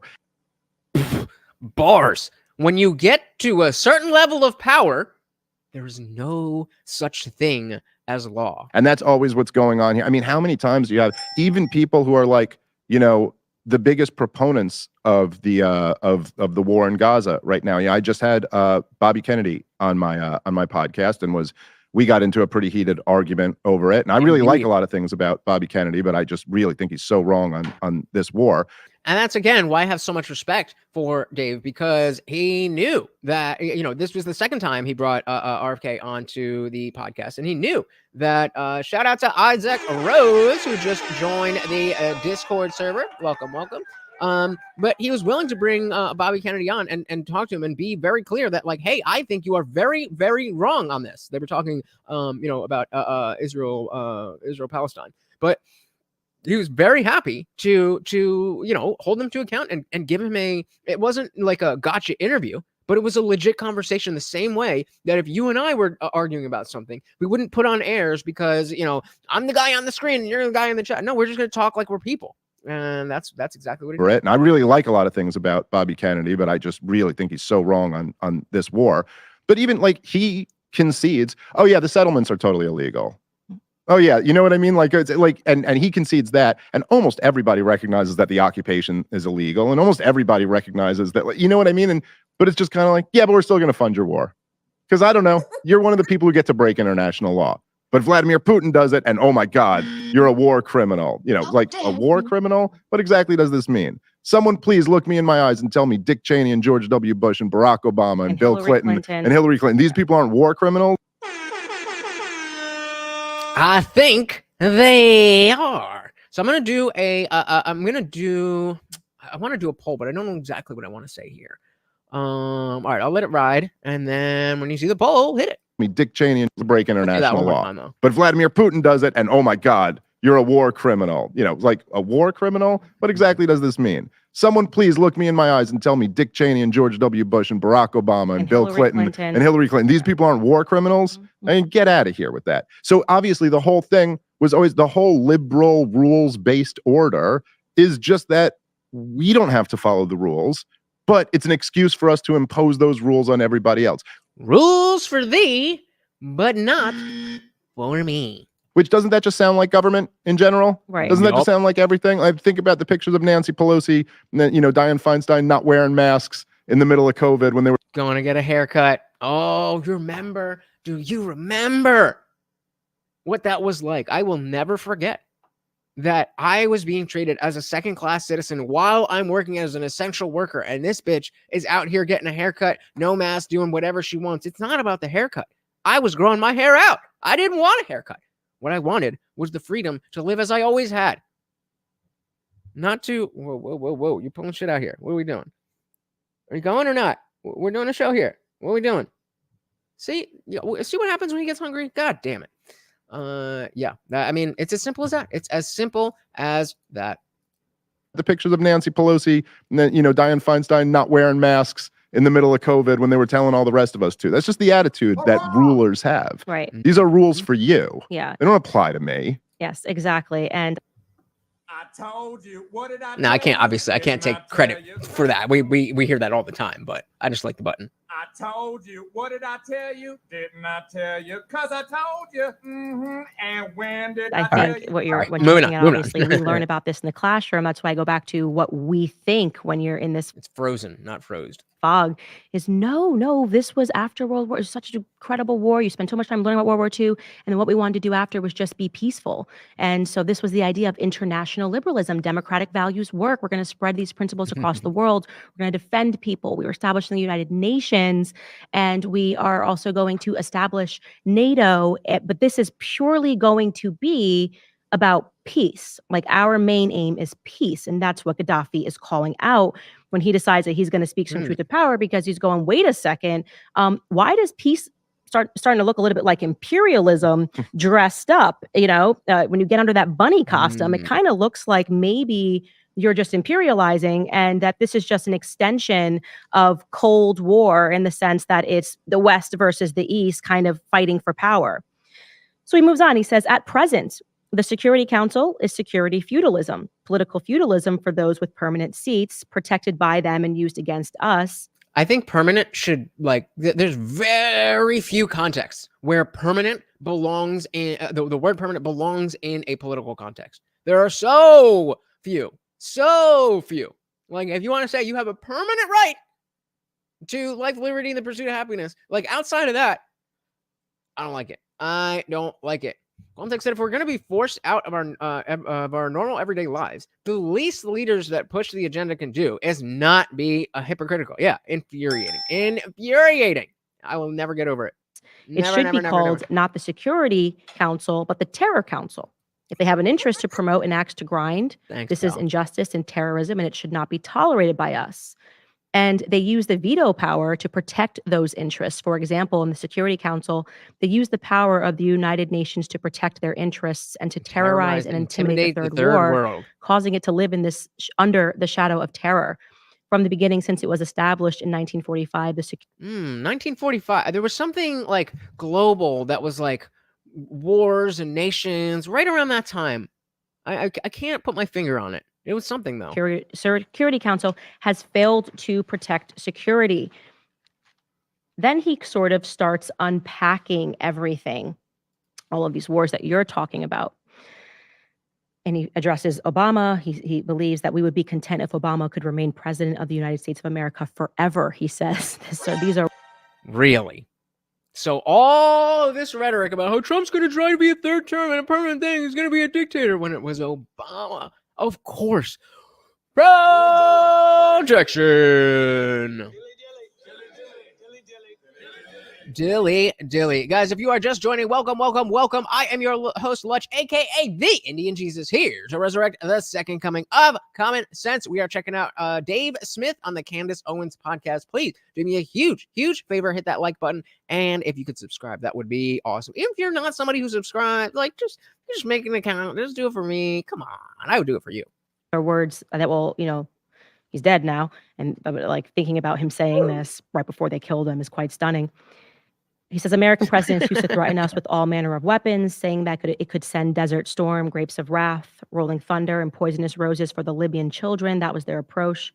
American presidents used to threaten us with operations sent to Vietnam, Desert Storm sent to Iraq, Musketeer sent to Egypt in 1956, even though Americans opposed it, and the poisonous roses visited upon Libyan children by Reagan. Can you imagine?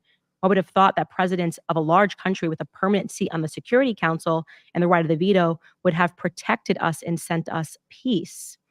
And what did we get instead? Laser-guided bombs carried out on F-111 aircraft.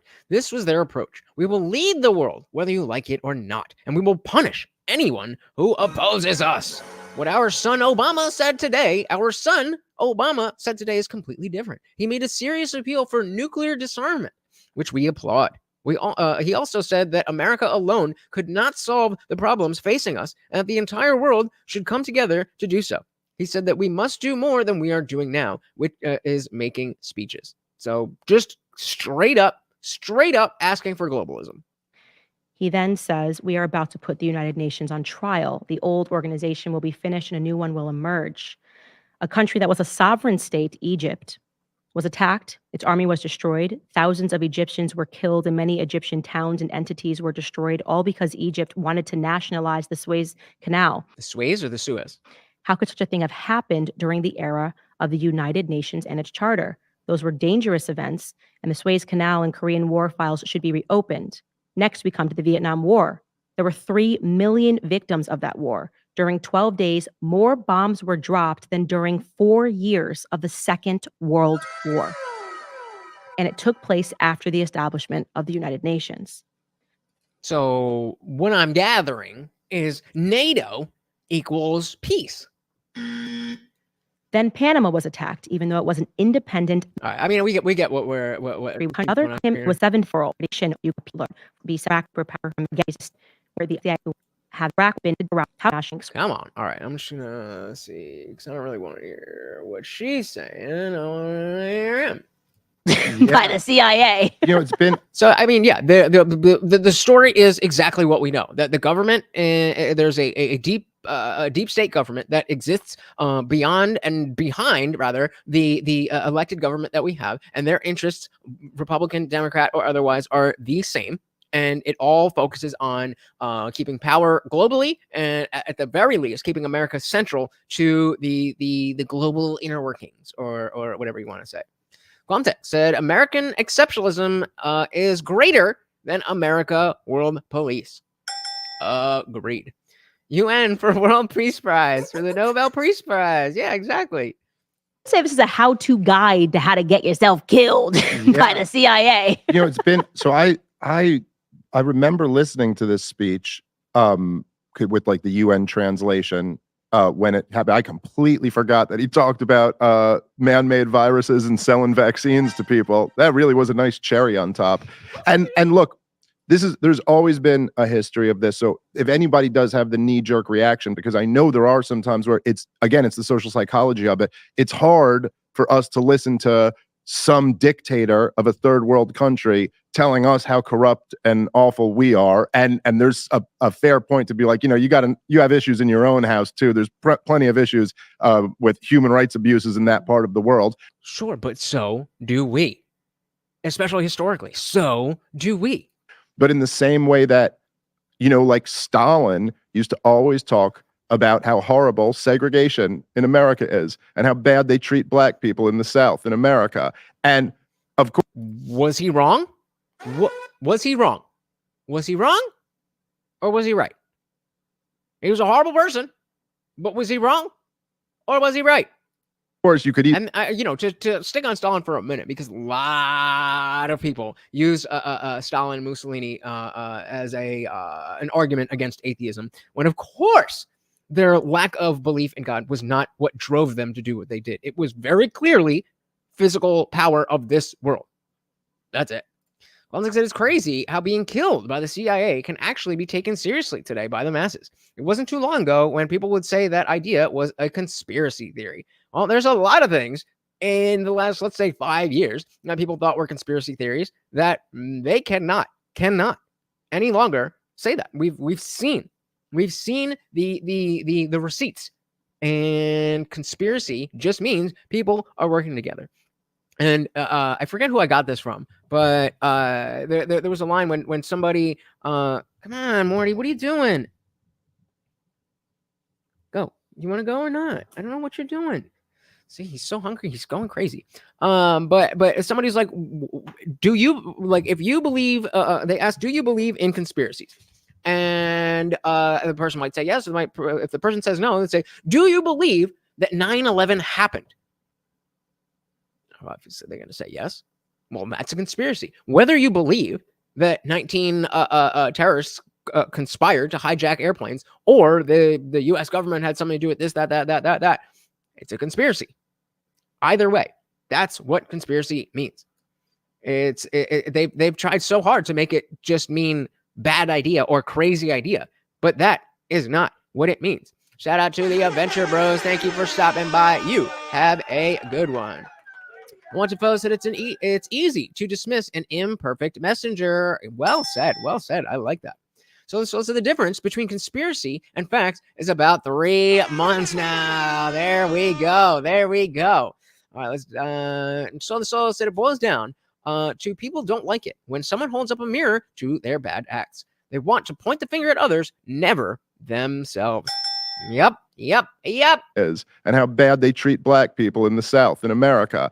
And of course, you could easily look at that and be like, okay, Joseph Stalin, like, who are you to? But he's also right about that. You know what I mean? And like, so he is making really good points about how corrupt this thing is. And so if nothing else, it's like, hey, let's not hand them this easy propaganda. But, as you go through all of the wars there, it's like, one of the things that I think people should keep in mind, and I know you were just talking about this on your, I think it was on your last episode, just talking about all the lies at the beginning. Oh, he was watching our last episode. Beginning of the Ukraine war, right? Where they're telling us all these things about how, whatever, the ghost of Kiev, or like all these things about how Vladimir Putin's getting humiliated and all of this stuff.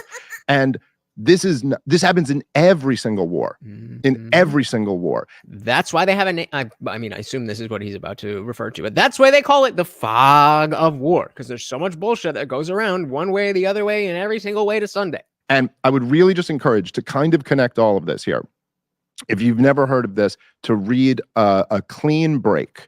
And A Clean Break was a document. It was a letter written in 1996. And it was written by Richard Pearl and David Wormser. Richard Pearl went on to serve in the George W. Bush administration, very influential neoconservative.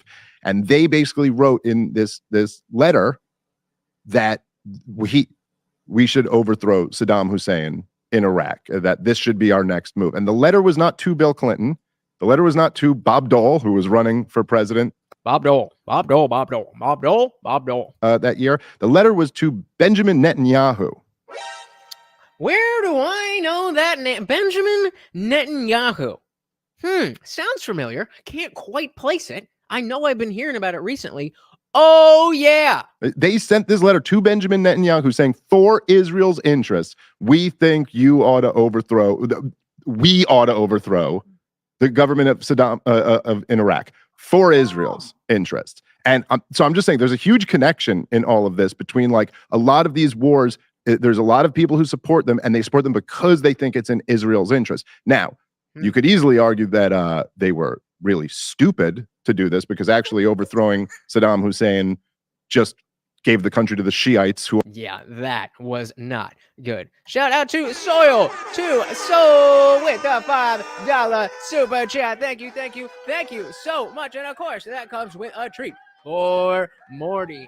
That Morty looking so cute and hungry back there. Indeed, he is. Thank you. And of course, that makes you the new sponsor of the stream. Thank you so very much. I very, very much appreciate this, because actually overthrowing Saddam Hussein just gave the country to the Shiites who are allied with Iran, who now they're telling everyone is the biggest threat. So now we got to go fight that war. For 33 years. Right. Now we got to go fight that war. But wars on. After 9/11, when you have this, he's got weapons of mass destruction, and he was helping Osama bin Laden. He was in on 9/11. He's going to give the weapons he doesn't have to the terrorists he's not friends with, and then they're going to nuke Kansas. Whatever this propaganda was. These people have they've been saying for years the real reason they wanted to do it. It's so cynical that they just went, oh, America is so scared after 9/11 that we can get a bonus war now. We can not only get the bonus war. What a concept. A bonus war. Ooh, we can get a little extra. Yes, people will die. Yes, the economy in whatever place, people's lives will be ruined for generations. But we can get a bonus war. This is partly why I don't, engage or indulge myself in some of this stuff. Because talk about doomer. This is some dark shit. And again, when it comes to the cultural stuff, when it comes to, the stuff that we usually talk about when it comes to wokeness or trans stuff or racism or any of that, then at least it feels like we can change people's minds. We can at least start the conversation. We can at least have a more debate and open up lines of communication for that. With this, what do we do? Comment of the night! So the Soul says, bonus war sounds as cringe as bonus hole. Indeed it does. Ugh. That's gross. That is gross. One of us can imagine how many bonus wars we can get with Warhawk Haley as president. Oh, that is exactly what they are counting on. Unless United, I hate to admit it, but Al Gore was correct. They played on our fears. It hurts me to say that, but it's true. Well, like we said, Putin, it's just in this stream. We've said Putin was right. We've said Hillary Clinton was right. And now we're saying Al Gore was right in certain contexts. Bonus war. After 9/11, that we can get a bonus war now. We can not only get this war in Afghanistan, but now's the time that we could convince them. We can do the most. So it's like there are real reasons why they fight these wars, and they lie through their teeth to us about what they are. So that's just what's worth knowing. And that's, I saw you were talking about this on Twitter, but that's why it's so great that Tucker Carlson's going over there to Russia right now, because it's like it behooves Americans to understand our enemies. Yes. Maybe even understand if they are actually our enemies. Understand if they even are our enemies. And I don't think that they're not, but it's certainly the idea that, oh, you're talking to Putin, or you're giving a platform to Putin, therefore you're on the side of Putin, or you're in any way against America. It's just a different form of this semantic obfuscation where they're creating a context where it's guilt by association, because Putin is bad. You spoke to him while we're in the midst of a war. You had a peaceful conversation, and so now you're a bad person too. What? Make that make sense. So the Soul said, Al Gore was never right about climate change, though. I had to add that. Sorry, not sorry. Fair enough. Our history. Yes, but to know what's going on here, what is the reaction here? Why is that? Look, the wisest member of the George W. Bush administration was undoubtedly Colin Powell, and he still even though he didn't want to go into Iraq and he knew it was all lies, he still went and sold it. So I'm not like giving him a free pass here, but he was at least the why. And he said after 9/11, he told George W. Bush, you have to do a two-state solution now. Okay. That's what you have to do. You have to give the Palestinians a state, because he understood that this is at the heart of our terrorism problem here, is that they know that Israel can only do this to the Palestinians because America backs them up. Yep. And so they blame us. This was in Osama bin Laden's letter to America, right? Yeah, remember when Gen Z was also like, Obama. Osama bin Laden had some interesting things to say. And you know what? They're right. He did have some interesting things to say. He did have some rational thought. He was still a piece of shit who wanted us all to die. Both things can be true at the same time. I mean, we're right on his doorstep. Do you blame him? Right? It's like one of the first grievances he lists. That and our bases in Saudi Arabia and the war in Iraq and all that. They hate us for our freedom. So if they hate us for our freedom, if we give them that freedom, then they will like us. What? Even if you take the narrative at its face, that doesn't even make sense. Stuff. The first war under H.W. Bush. So he went to Georgia, and George W. Bush was enough like Colin Powell was like, okay, well, if Colin Powell says it, then I guess I got to do it. And it was Tom DeLay in the House who told George W. Bush, he goes, well, I can guarantee you will be a one-term president if you do that, because AIPAC will be on you. All of the neoconservatives will turn on you. And I got tens of millions of evangelical Christians. And what is that saying? That is just saying, okay, you can be for peace, but you will lose. Just like I tell all you Christians, you can bring God into your politics, but you will lose. You can do what you want, but I'm telling you what will happen. That don't make no sense. That don't make no sense. So said, yeah, Putin hasn't been othered. Can't talk to, interview, listen to, or associate with the other, or you risk losing credibility from the virtue signaling PC woke. Sad. Pathetic, really. Conservatives will turn on you, and I got tens of millions of evangelical Christians who will not vote for you if you don't support Israel and what they want to do. Wow. And so that's kind of that's you saying that's in this book? That's John Mearsheimer wrote all about it. Yeah, you can go check that out if you just Google those keywords with Mearsheimer. This is, by the way, what we call the non-expert problem. I think Scott Adams notoriously called this the non-expert problem regarding something else, but essentially the non-expert problem. You don't know enough information about the thing, right? So then you're kind of relying on people that are emotionally engineering things to tell you what side you should be on. But it takes an expert to kind of go back and unpack and explain to you what happened. But then you also create the problem of like, can you trust the expert? So I had never heard of this ever.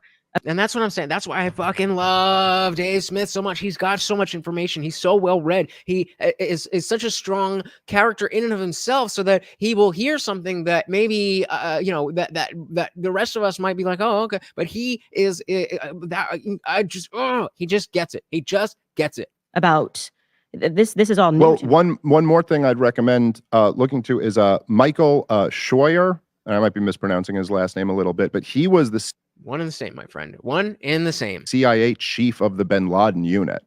And he was a very high level CIA guy. And he said the same thing. You can find there's testimony of congressional testimony that he has in lots of speeches that he's given. He wrote a couple books, but he was right away. He was like, this is just like a CIA operations guy. He's not like me. Like, he's not coming out here and being like, it's so wrong what we're doing to these people, or something like that. Like, he's just like, if the order is to kill these people, then sir, yes, sir, I'll go kill these people. But it's my job to let you know the risks that come along with killing these people and blah, blah, blah. The midwits, the people who are willing to just fall in line and do what they're supposed to do without ever thinking about the moral implications or the wider implications of what they're doing. And he was just straight up like, look, this is the cost of supporting Israel. This is the cost of democracy spreading in the Middle East. The price is terrorism. Now, if you tell me that price is worth it to you, then okay, fine. we'll keep doing this and do that. But if I were to make a recommendation to you, I would say this price is not worth it. And there's no reason why we need to pay this price. You know what's interesting is you're talking about Osama bin Laden, Mhm. but Saddam Hussein as well, which is something that people don't know, which you can quite literally, Skylar, if you're hearing this, you can pull this up on the Wikipedia page of Saddam Hussein. This is not conspiracy at all, but obviously the invasion of Kuwait, right? Mhm. And when this invasion was taking on, when Iraq invaded Kuwait, he said, this is, you know, our territory. It's actually technically supposed to be our territory. But what was that dispute there was also just a lot of Cold War stuff. Who's going to... Why? Think about the wider implications when the dogma of authority says it's okay. That is one of the scariest things that I've read, at least this week. Because so many people legitimately are asking this question. Terrifying. Control the oil. Britain wasn't okay with this. A lot of their economy relied on Kuwait, right?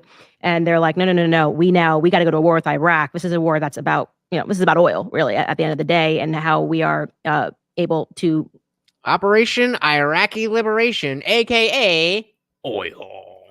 Secure the wealth of the UK, right? You know, goes over, it's actually, I think, Margaret Thatcher at the time who met with Bush, but don't quote me on that. This is one of those famous things that they'll be like, no, a meeting didn't happen. And then they'll take it out and say, you're an idiot. It wasn't, whatever. Margaret Thatcher went over, convinced him that absolutely we're going to get involved because of oil. But I don't know if people know that Saddam Hussein, because at the time then both sides got involved, Russia got involved, and they started sort of negotiating because, again, this is just kind of the Cold War that never ends. And part of the negotiation, Saddam Hussein offered to leave Kuwait if things were guaranteed for the Palestinians in Gaza and the West Bank. But let's fact check that now. That what I was going to say, and what happened with that? I'm saying is correct. If you could just look up the West Bank, maybe like a fine thing, because, like, you know, like I say, God forbid you say one thing. What does that say? During the negotiations and threats following the invasion, Saddam focused renewed attention on the Palestinian problem by promising to withdraw his forces from Kuwait if Israel would relinquish the occupied territories in the West Bank, the Golan Heights, and the Gaza Strip. More war. Why have peace when we can have more? Why think about the wider implications when the dogma of authority says it's okay? It sounds like a modern day Inquisition. It does, doesn't it? And we think we're smarter and more civilized. I mean, maybe in some ways, but certainly not in others. Saddam's proposal further split the Arab world, pitting the U.S. and the Western supported Arab states against the Palestinians. The Allies ultimately rejected any linkage between the Kuwait crisis and Palestinian issues. It could be a zombie movie, or it could be a grindcore song. So that's like kind of what you're saying again, like, and people may not know this, but that's a fact. It's got to be true if it's on Wikipedia. Fact. But what I'm saying is the fact that it's made it to a Wikipedia page is well, pretty. Yeah, and it's like, so all of these guys. I feel bad, but I kind of just like whenever Candace starts talking, I'm just like, okay, yeah. Let's go back to Dave. Like, tell us this is what we're pissed off at you about. Like, this is what the beef is over, and we can just say, nah, they're all just saying that. And like, okay, I guess that's true that you don't know what's in someone's heart, and I don't know if Osama bin Laden really meant what he was saying, or he's just saying things. No, honey, he's not. He's legit. It meant something else, and I don't know if Saddam Hussein really meant this, but I would just say, like, and this is what's so strange. I think this is one of the things that, because I've watched a lot of your stuff talking about the war in Gaza since it's happened, and I think this is kind of one of the things that you just kind of instinctually got about it, but we're just kind of being right away like, but why can't we just apply the same standards to everyone? Like, why is it that we have to have this huge double standard? Because all of us understand when 9/11 happens, why we're all willing to go fight a war and kill whoever did this. Right. Yeah. We're all Americans and we were attacked. So we want to respond. Makes sense? Shout out to Pure Blood unite! Let's go! Put a B if you are a pure blood in the chat. Listen, the clot thing is why I take a daily aspirin. I'm taking no chances. All right, well, you'll be good. You'll be good. Everyone gets that. Like, everyone gets like, oh, something violent happened here, and we're all pissed off about it. And we got young boys who live in Hawaii who enlisted to go fight in the war in Afghanistan and the Great point. war in Iraq because New They're York Americans. City got attacked because they identify as Americans. The American identity. It is the only thing that will keep Americans together. Wokeism won't do it. Religion won't do it. The American identity is the only thing. You know what I mean? And that to them, that's us. You attacked us. Why is it so crazy that Muslims would feel this way about their people when they're being attacked? That they'd be like, no, we're furious about this. Can anyone say that that is not a reasonable conclusion? That we have been attacked, so now we want to attack you? I'm certainly not saying that I'm on their side. I am certainly not saying America deserves to be attacked. What I'm saying is that it is reasonable for somebody to think that that is okay.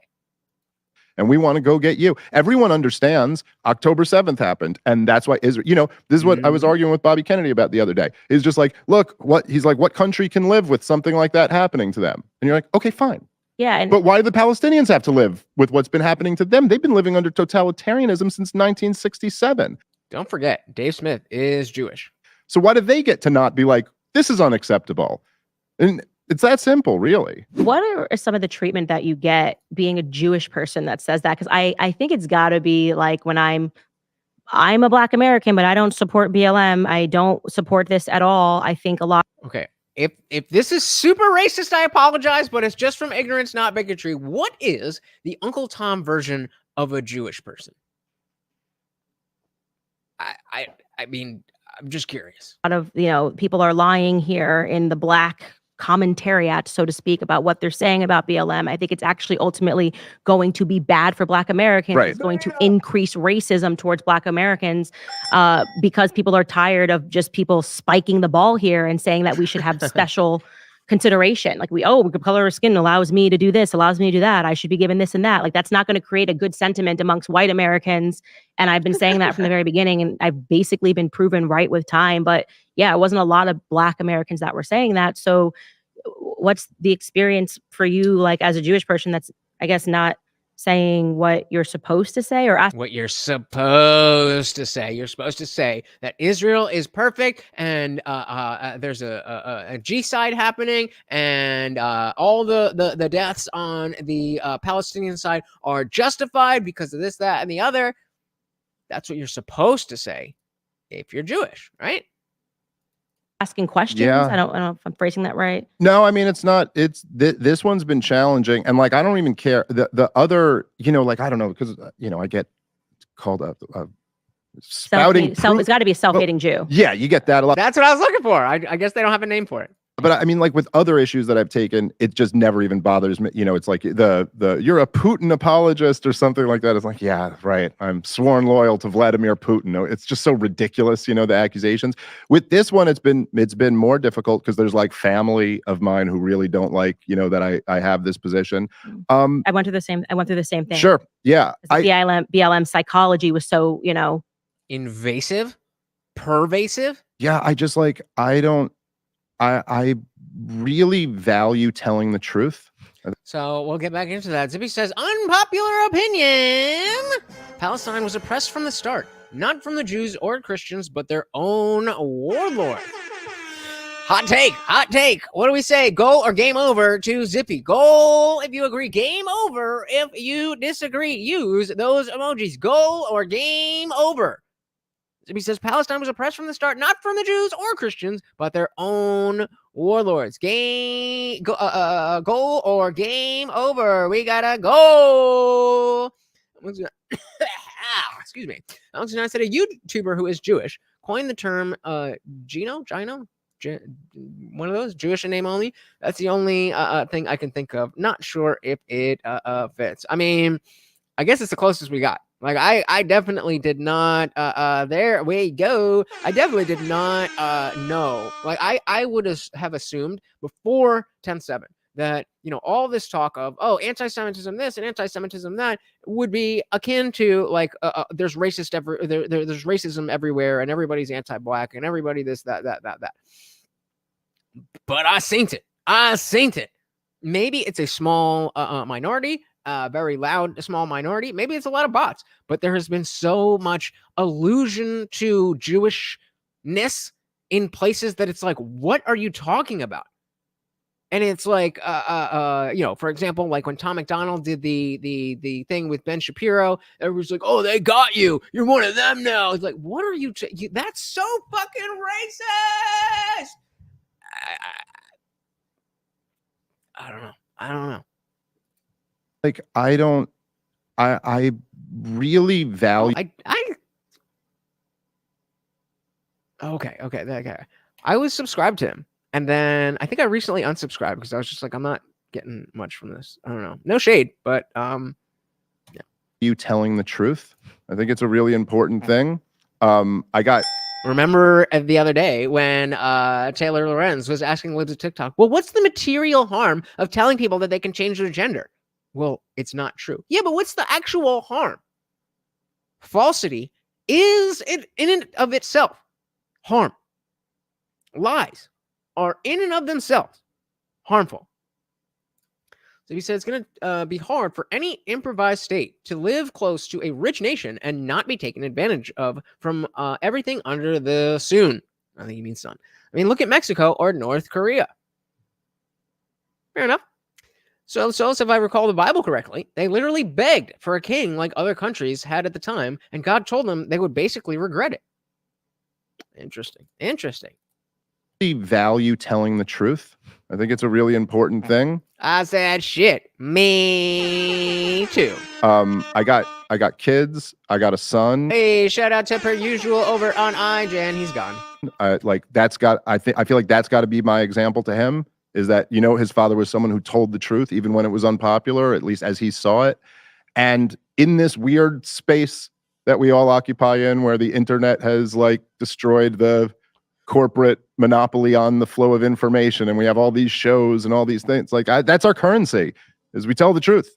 Yeah. So I got to do that even when it's kind of uncomfortable. Based. And you know, the thing is that, and I mean, I'm certainly no Dave Smith, but you know, I don't even remember the new person that would join Discourse, Ridley, the person who just joined, you know, woke left liberal person, and was saying that, you know, I'm going to get a lot of people, you know, attacking my positions as a quote unquote secular conservative. As I get bigger, there's going to be more and more people. I'm like, yeah, I guess that's my cross to bear. You know what I mean? People often, it's a Jesus joke.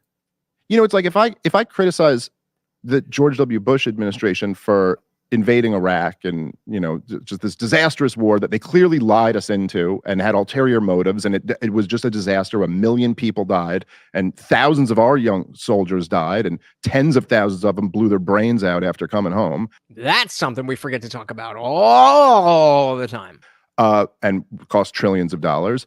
So you could criticize all of that. This doesn't mean I hate America or I think Iraq's better than America. Right. You know what I mean? Like, if you come to the conclusion that what he's been saying, like, you know, we had the so Replay Gang, we had a poll: is Dave Smith a self-hating Jew, in the vein of an Uncle Tom, like a black person would be called? And 80% of you said no. And I think that is fair, because he's just somebody looking at the situation and trying to be as objective as possible. I think that's it. That's it. It's not anything complicated. It's not anything complex. It's just being honest. And what does Guamtech say? It's a revolutionary act. All right, Seabass, what you got for me? I want to choose which side there. I don't even lose your friends and family if you go toward God. You will lose your friends and family if you go toward God. I agree. No, actually, I don't agree. But that doesn't seem like what you meant to say. But whatever.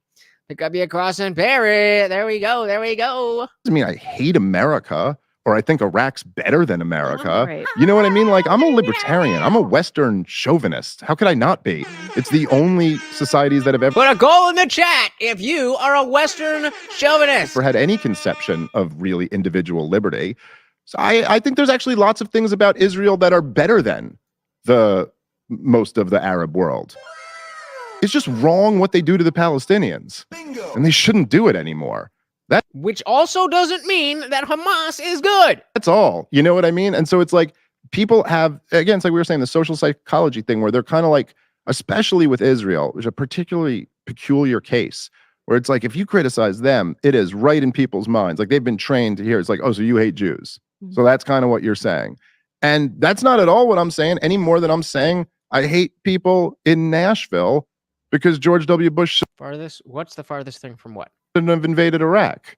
You know what I mean? Like, I think Israel's a cool country. They've made a country where it's a good place to live. I know, like, certainly better than the surrounding countries, especially if you're not Muslim. Shapiro here at this network will make this point that he'll say, hey, if you wanted to be an Arab living in the Middle East, there's no better place than to be living in Israel as an Israeli citizen. And that's true. And that's a fair enough point. You know what I mean? But you were way... Does anybody disagree with that?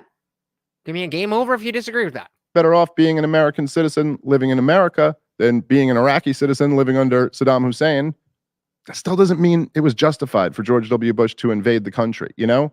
And so my thing is like just kind of explaining this to people that it's like, look, this is what I think. This is what I think is right and wrong here. And I think it's important.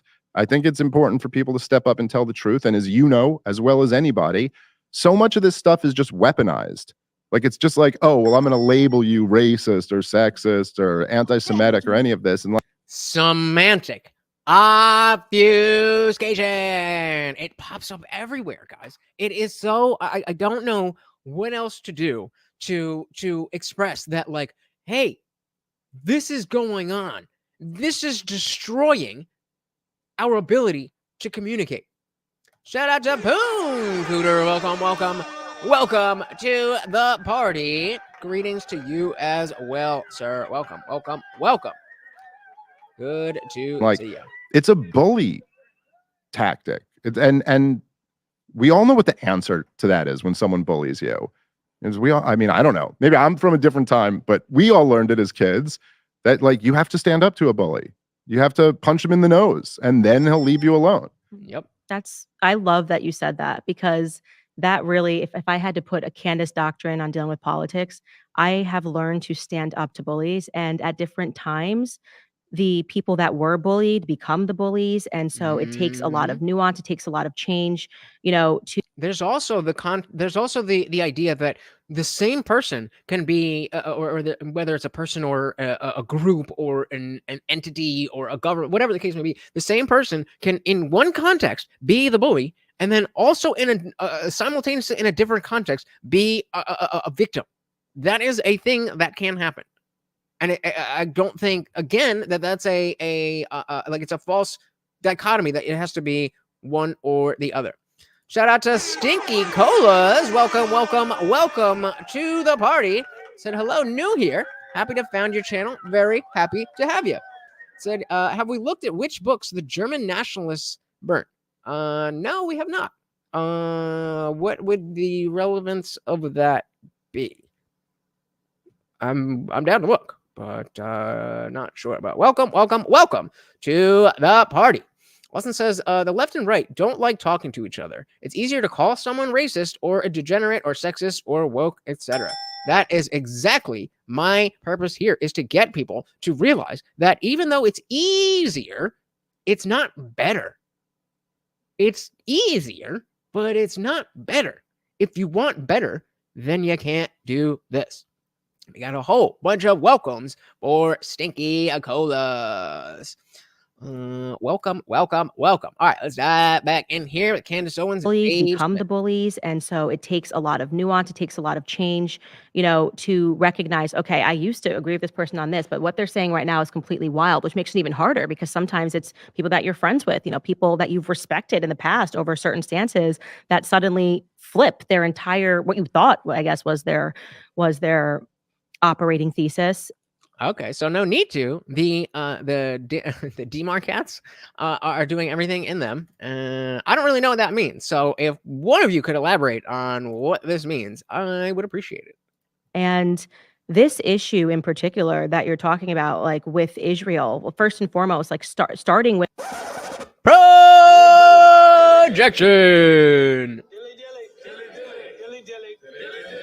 Oh, Nazis. the word. I mean, of everything the Nazis did, you'd think that they wouldn't project. Come on, man. With the non-expert problem, starting with the emotional engineering, like something happens and people don't really know anything about what it is that's happening. People don't know about Ukraine and Russia and NATO and what assurances were provided. They just know that the media is telling you every single day that like Ukrainians are dying. And so put a goal in the chat if you can identify Ukraine on an unmarked globe. They want you to jump into the conversation, but you don't know anything and you shouldn't do that. And so I've always just tried to say, hold up. Wait a second. Who benefits from Don't stop. Get it. Oh, I was 1 second too late. And so I've always just tried to say, hold up. Wait a second. Don't stop. Get it. There we go. Who benefits from this emotionality? And I have to be honest, I was so... Does anybody know what song that is? That's going to be stuck in my head all night, and I have no clue what that would be from. Don't stop. Get it. Oh man, that's gonna bother me. Okay, but that doesn't answer the question. If you can, if you know where Turkey is, then sure. But can you identify Ukraine on an unmarked map? And I'm gonna be honest with you, I know where generally it is, but I definitely, especially with like the what's the body of water between Crimea and the Donbass. Like that's what I would be looking for, but it's not my shit. Hey, we got Trey Williams in the building. Welcome to the party. Is that our Jewish Uncle Tom thing? Is that what you're putting out there, Uncle Luke? I'll deal with it. I don't know. It's a gorilla song. Boom, boom, boom, boom, boom, boom, boom, boom, boom, boom. Confused coming into politics, and because I had no background in politics and seeing just everything that's happened in terms of, you know, this widespread use of the term anti-Semitism. And it was especially confusing for me because I grew up in a town with a lot of Jewish people. My entire life, my best friend, by coincidence, I never even think of them as Jewish, but they were all Jewish, you know? All right, so let's take a look here. Let's zoom. That's as far out. So, okay, obviously it's labeled here. So I would have, I would have been looking for this. Oh, how do I, cause it's in all that shit. So like, if I remember correctly, Crimea is like up here somewhere, right? And then the Donbass region is down here. I have no clue, but you know, I mean, it's like I said, not my wheelhouse. So the soul says, why does my brain say, let me put my dick in it after you say that? It's a teenage song with a memory worm or something. Yeah, it's something. No. There's like a, it was a straight up hip hop song.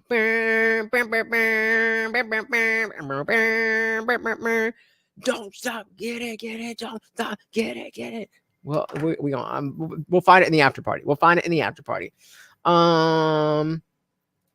No, Crimea is the thing you were looking for. Yeah, so I knew there was something in that, but again, you know, I'm not embarrassed. I'm not embarrassed by that. I think that it's like, okay, I'm willing to learn just like everybody else. Entire life, my best friend, by coincidence, I never even think of them as Jewish, but they were all Jewish, you know? Best friend Denise in high school, best friend Ashley in college. I've attended more Rosh Hashanah dinners. It's weird how many Rosh Hashanah dinners I've been at. I know full Jewish prayers because I played the daughter in Fiddler on the Roof when I was in, like, I mean, I'm like, you know. I just need to take a moment because that really reminded me of my boy Akon. If you're not familiar, 2013, my brother, my best friend in the world, Jewish man. The only I always knew when it was a Jewish holiday because he could never hang out. So if you would with me and give a drink to a fallen friend. Shout out to Akon. Think about you every day, brother. After college, worked for an Orthodox Jewish family. You know, kids went to Rodef Shalom for school. I was friends with all of the, you know. Hey, shout out to Ruthless Admin. Is that the song? Okay, I gotta. I'm stopping the whole show because I need to know for sure. Because it's gonna. Hold on. Oh, obviously, I can't play it for y'all, but let's see. Real quick. Don't stop, get it. Wait, can y'all hear that? That's not what I wanted to do. Okay, 2 seconds. Eyes. Yeah, no, this ain't it. Don't stop, get it.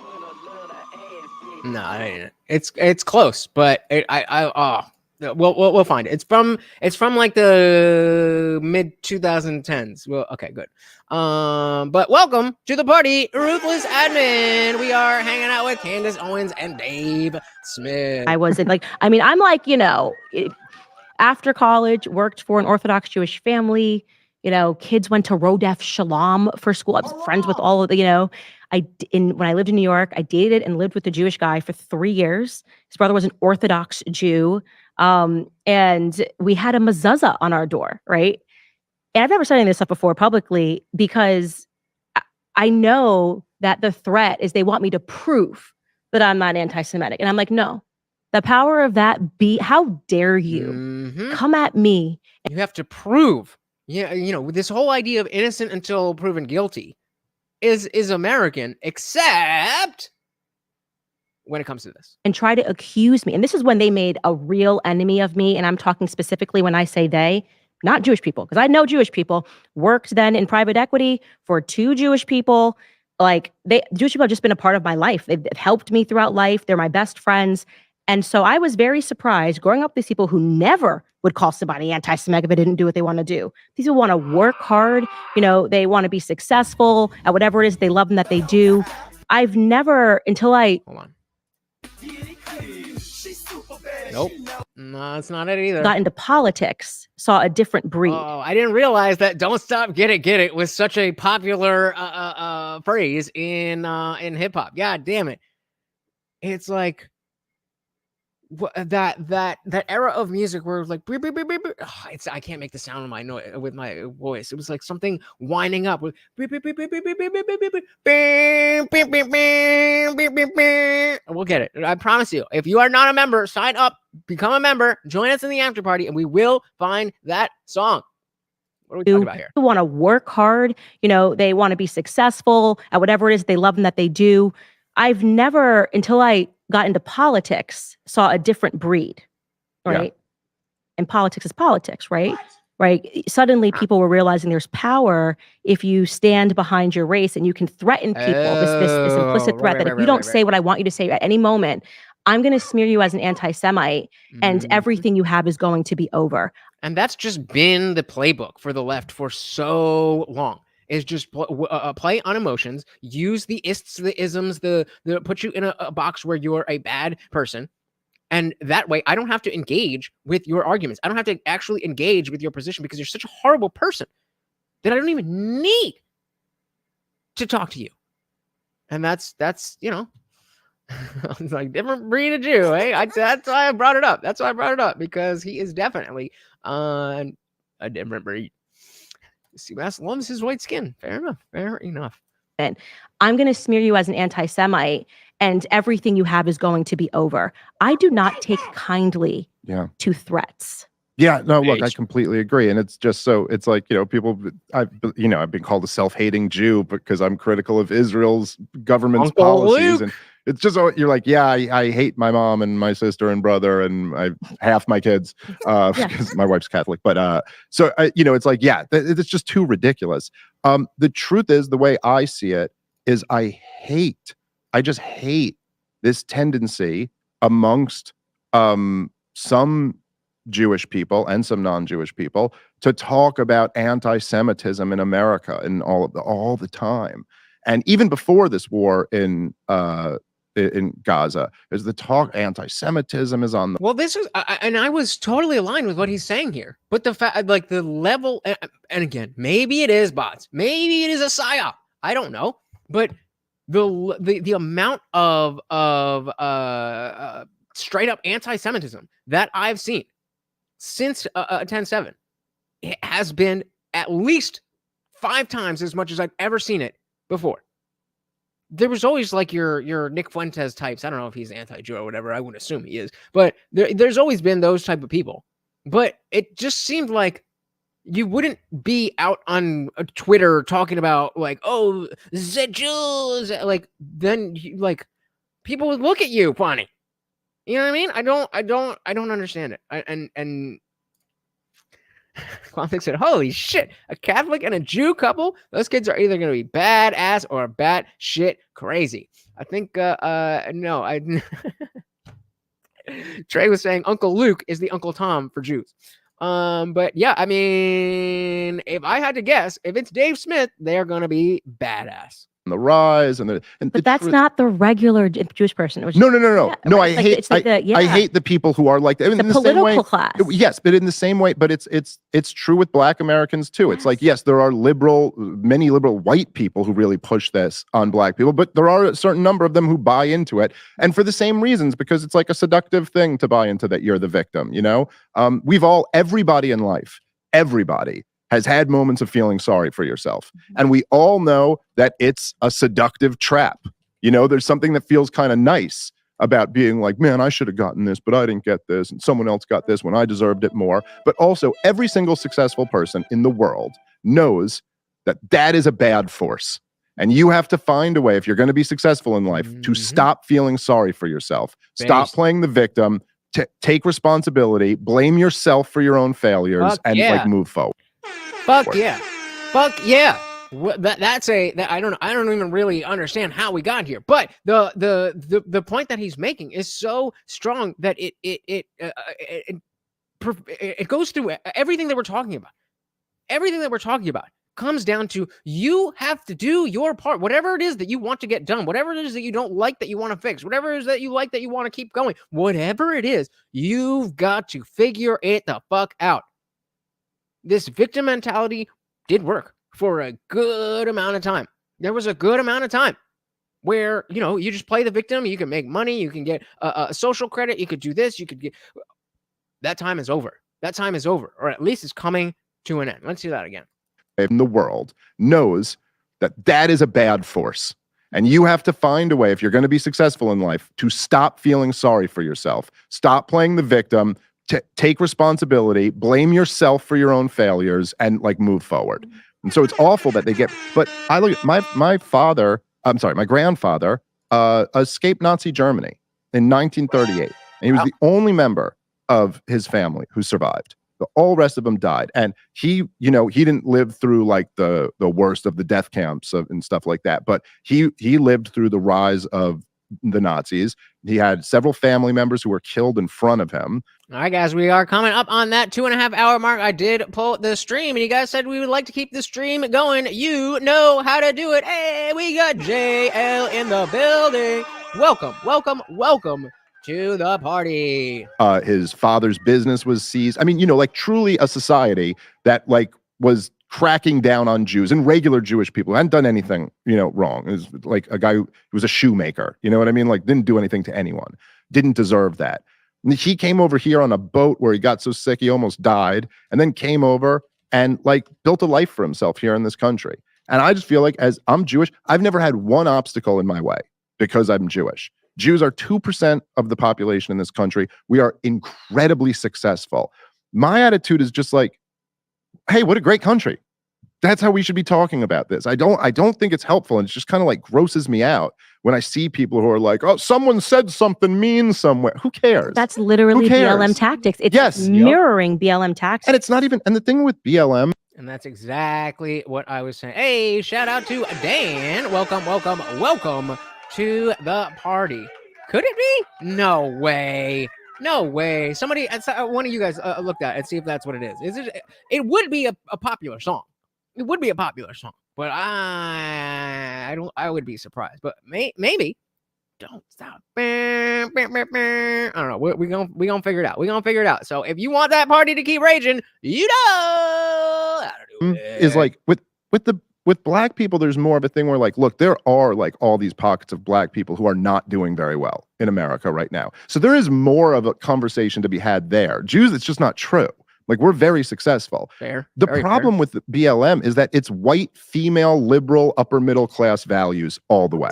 That's what it always is. I remember me and my buddy Jay Okerson, it's a really funny comedian. Shout out We to used to do Jay shows in Philly, and then we would drive back like late night to New York, and we used to drive through Camden, New Jersey, just for the experience of driving through Camden, New Jersey, because it's kind of a rush and it's scary. Not ludicrous. If your car breaks down, you're probably going to die. You know what I mean? And you're kind of like, what? And I remember this one time, it's always stuck with me. It's crazy. If you've never been to Camden, it's like one of these places. There's lots of places like this, like little pockets of a third world country in the middle of the United States of America. And like, it's not white people who are living in them. And I remember there was this one, it's like half the houses are boarded up and there's like gangs hanging out and there's hookers walking around on the street. And I just look over and there was a kid. He must have been like 3 years old. This is 3 in the morning, 2 in the morning. And he's just out by himself with no shoes. And there's no adult anywhere near this kid. That's not good. And like, okay, yeah, that's like a real problem. Like, this is really a problem. And if you want to have a conversation about what we can do to help that kid, I'm all ears for that. Now, every government program has done nothing but fail these people. But if you want to have a real conversation about that, fine. But it always seems like Black Lives Matter activists, like, I've never even heard him once bring up that kid. I've never even heard him once talk about. What they will talk about is if a college professor said something that offended a black girl who was at an Ivy League school. And you're like, I don't care about that.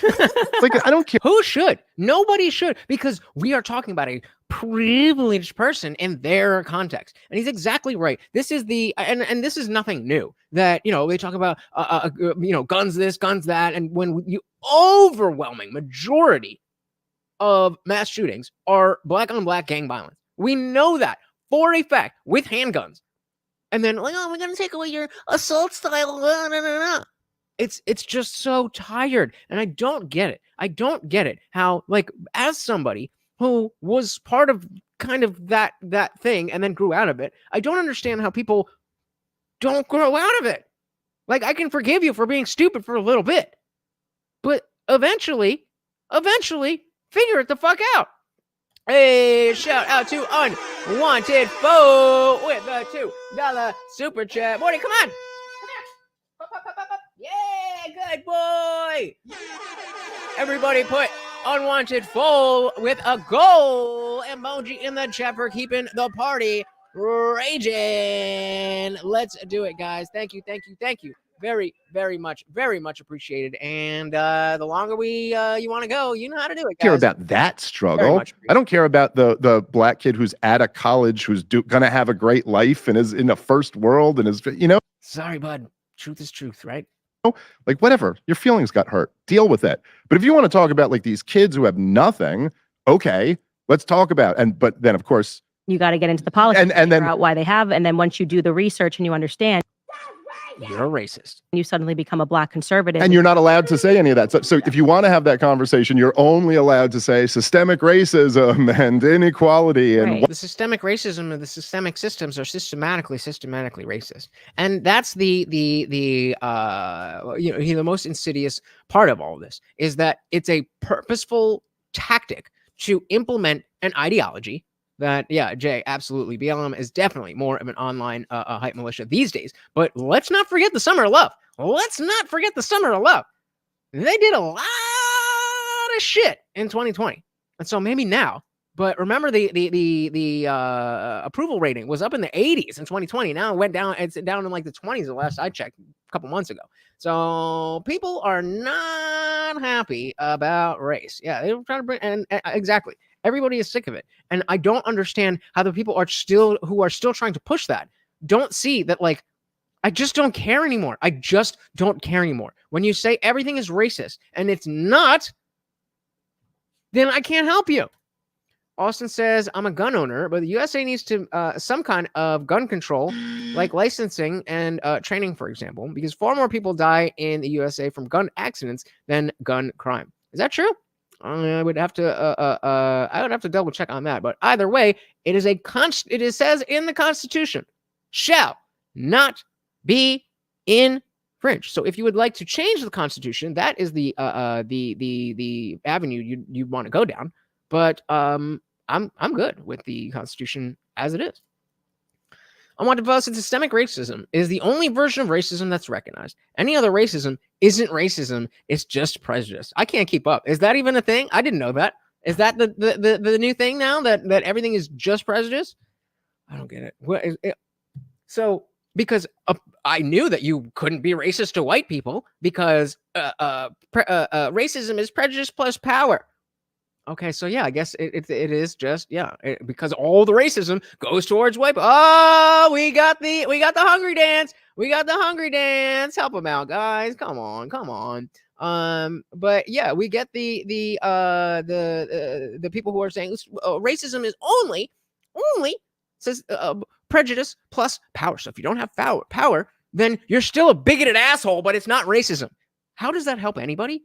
How does that get you anywhere? Okay, fine. It's not racism. You're still an asshole. I don't know how that helps you. So it says loses its effect when they overuse a word for stuff that it doesn't even mean. Semantic obfuscation. Jason, imagine blaming racism on your struggles. Beta. Yep. You said it. Exactly. That's semantic obfuscation. Jason, I've been told by many black people, some family members, they say reverse racism isn't real. Of course they do. Why? Because it's convenient and somebody in power told them that that's a thing. That's it. All right, where are we here? Do the research and you understand, you suddenly become a black conservative. And you're not allowed to say any of that. So if you want to have that conversation, you're only allowed to say systemic racism and inequality and white that's people. Just not the truth. And it's just not. We were outpacing white Americans in terms of economic growth. This was following slavery. And then what happened? LBJ gets into office. They start welfare policies. They start incentivizing black Americans to behave badly. Yes, Don't marry the father of your children. The breakdown of family. You say these things as a black conservative and you are persona non grata in the mainstream media simply because it's true, and the mainstream media exists to protect government interests, right? Yep. And so that's what BLM was. It was a government interest. They wanted to have all of these riots all across America. I thought it was a grassroots movement of people who just were so fed up with the system. They're so fed up, and we just had no other outlet except to burn down cities and call ourselves the moral party. That's what I thought.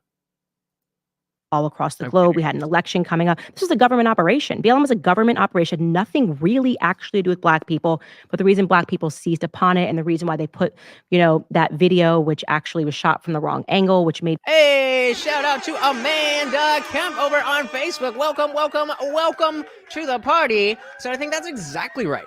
People don't want to take responsibility for their choices now. It can't be their own fault with the choices they make. It has to be somebody else's fault. And they have to be the victim. That victim mentality. You've got we've given too many people credit and real life value from being victims. That's why somebody like a Juicy Smouye is going to think that faking a hate crime is going to be a good thing, because victimization is power. That's all it's about. Power. Welcome to the party, Amanda. Upon it, and the reason why they put that Me video, which actually was shot from the wrong angle, which made black people think that his neck was being for 9 minutes. I thought that when I saw just the cell phone footage. So not just black people. I definitely was angry and thought that it was police brutality. But then I continued to look at the story. I looked at the body cam footage, all of that stuff, and I was like, oh, okay, I was wrong. I got in a huge argument with my dad because if you remember, Dave Chappelle did a comedy special, not really a comedy, but he did a special called 846, which was the time that Chauvin's knee was on Floyd's back. And it was very, again, this is before we saw the body cam footage. So we genuinely did not know that it was way, way, way less serious than it was. Even if you regardless of what you thought, it was still that was not handled well. And my dad was just like, I was like, really? You can't even see, the value of respecting that there's differences here. And then I was wrong. The victim mindset won't let you grow. Well said.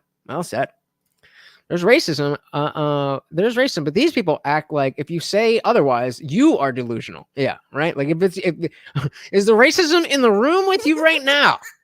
That George Floyd's neck was being compressed was because they wanted an emotional reaction, and they got the reaction they wanted because of the Department of Education, also the Zippy, do you want me to dox you? Schooling, constantly reminding Black Americans, again, going back to that tactic of trauma, that you were once a slave, you're once a slave, you're once a slave. So Black Americans come out thinking like, okay, all I know is that if anybody says the word slavery, I better react because that happened in this country and it could happen again. Not realizing the people that are telling you that slavery is just around the corner are only saying it for their own benefit.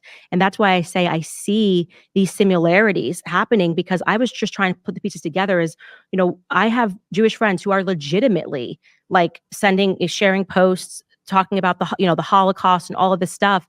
And you can imagine that for a Jewish person coming up in school, all entire American school system actually was really impressed upon us about the Holocaust as well. Absolutely. So context here saying the funny thing, about George Floyd, the entire Brazilian Jiu-Jitsu community knew that you can't be put out due to choking or strangling due to a knee on the neck. So where the I'm struggling to think of a name. Where the Caesar Gracies of the world that came out like, hey guys, I'm a professional in this. That didn't happen. We could have used it. Well, okay. So Zippy, if you keep posting on Facebook, I'll pull your name up, but it has your name. So let me know if you want me to pull up your actual name or not. That's why I'm not pulling your Facebook comments up.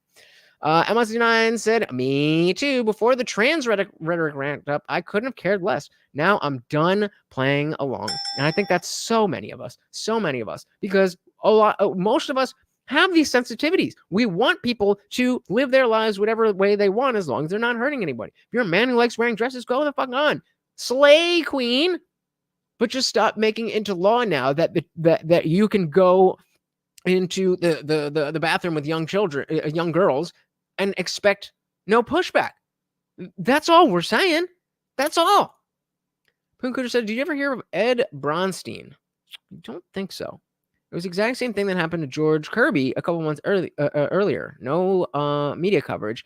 White dude, of course. Yeah, I don't think I know. So the soul said they never let a tragedy go to waste. The narrative shall be pushed. Bingo. Yep.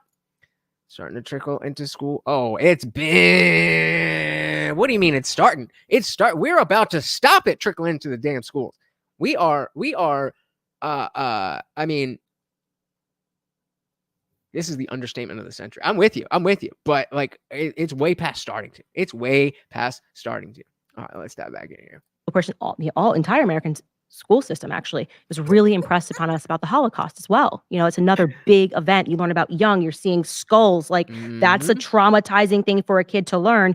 It was a school field trip where we went to the Holocaust Museum in New York, and we saw the Room of Shoes. I will never forget the Room of Shoes. You guys know what I'm talking about? The Room of Shoes, where they have. Come on, I had.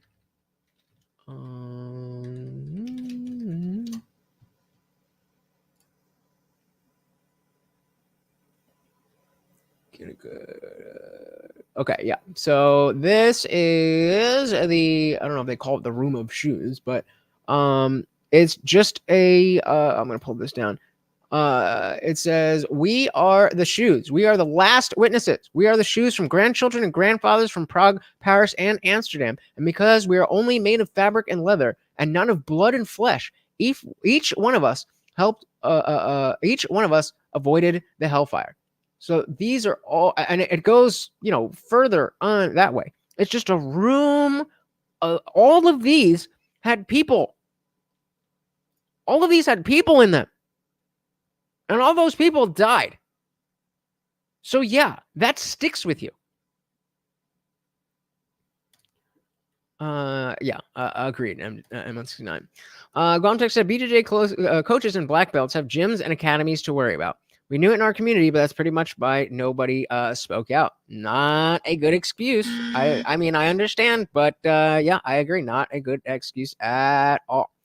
JL said at my school, we got teachers required to have a they-them box when submitting assignments because there was a complaint that they didn't see their representation. So what year are we talking about? What year is this? That's important because if we're more recently, you know, we know. But if we're talking like pre-2020, I would scary. And you learn about young, you're seeing skulls, like that's a trauma. No, I mean, what year in I don't know how old you are. What year of 2000 to 2020? Traumatizing thing for a kid to learn. You can imagine it's doubly traumatizing for a Jewish person. And that was not as long ago as slavery. Right. So that's going to be in the back of your mind. So when you have the commentariat that are saying, support this and say this and do this, or else the Holocaust is coming back, how could you not expect them? Oh, okay. Yeah. And in 2024, that is not even close to surprising. This has been going on for at least 7 years. To have a reaction.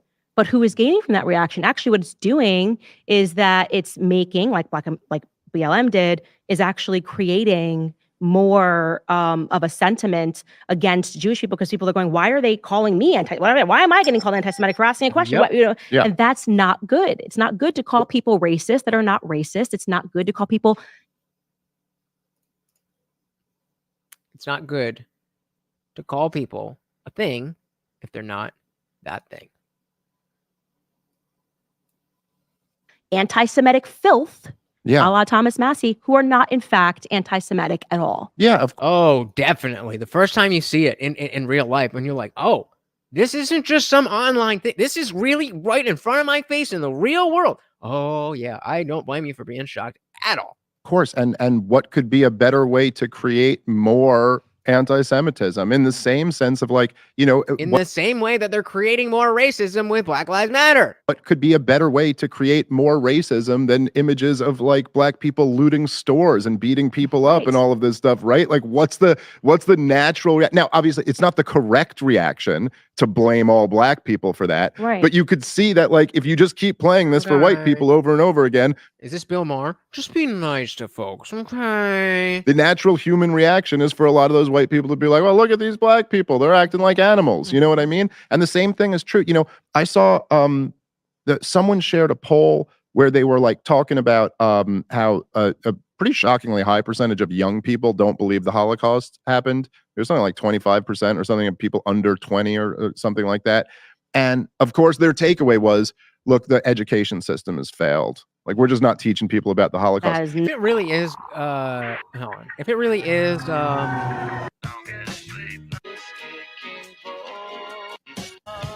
if it really is Feel Good Inc., I'm certain that it's not. No, it's not. I know this song very well. You can't hear it, right? Yeah, no. I knew it wasn't that. It's definitely not that.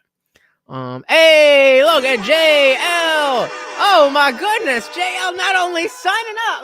Let's do it one at a time. He's signing up for 3 months. Get it. Don't stop. Get it. Thank you. And not only that, but then we also got the Canadian to no question, no comment, just pure love of the game. Thank you so very much, sir. Let me add you to the banner as the new co-sponsor of the stream, and let's keep this party raging. And you're like, listen, okay, first of all, it's stupid that people don't believe the Holocaust happened. It definitely happened. Lots of people have done very deep dives on this, and you can go read all about it if you want to. But let's just understand what's going on here. People aren't questioning the Armenian genocide. People aren't questioning, like, lots of other genocides around the world.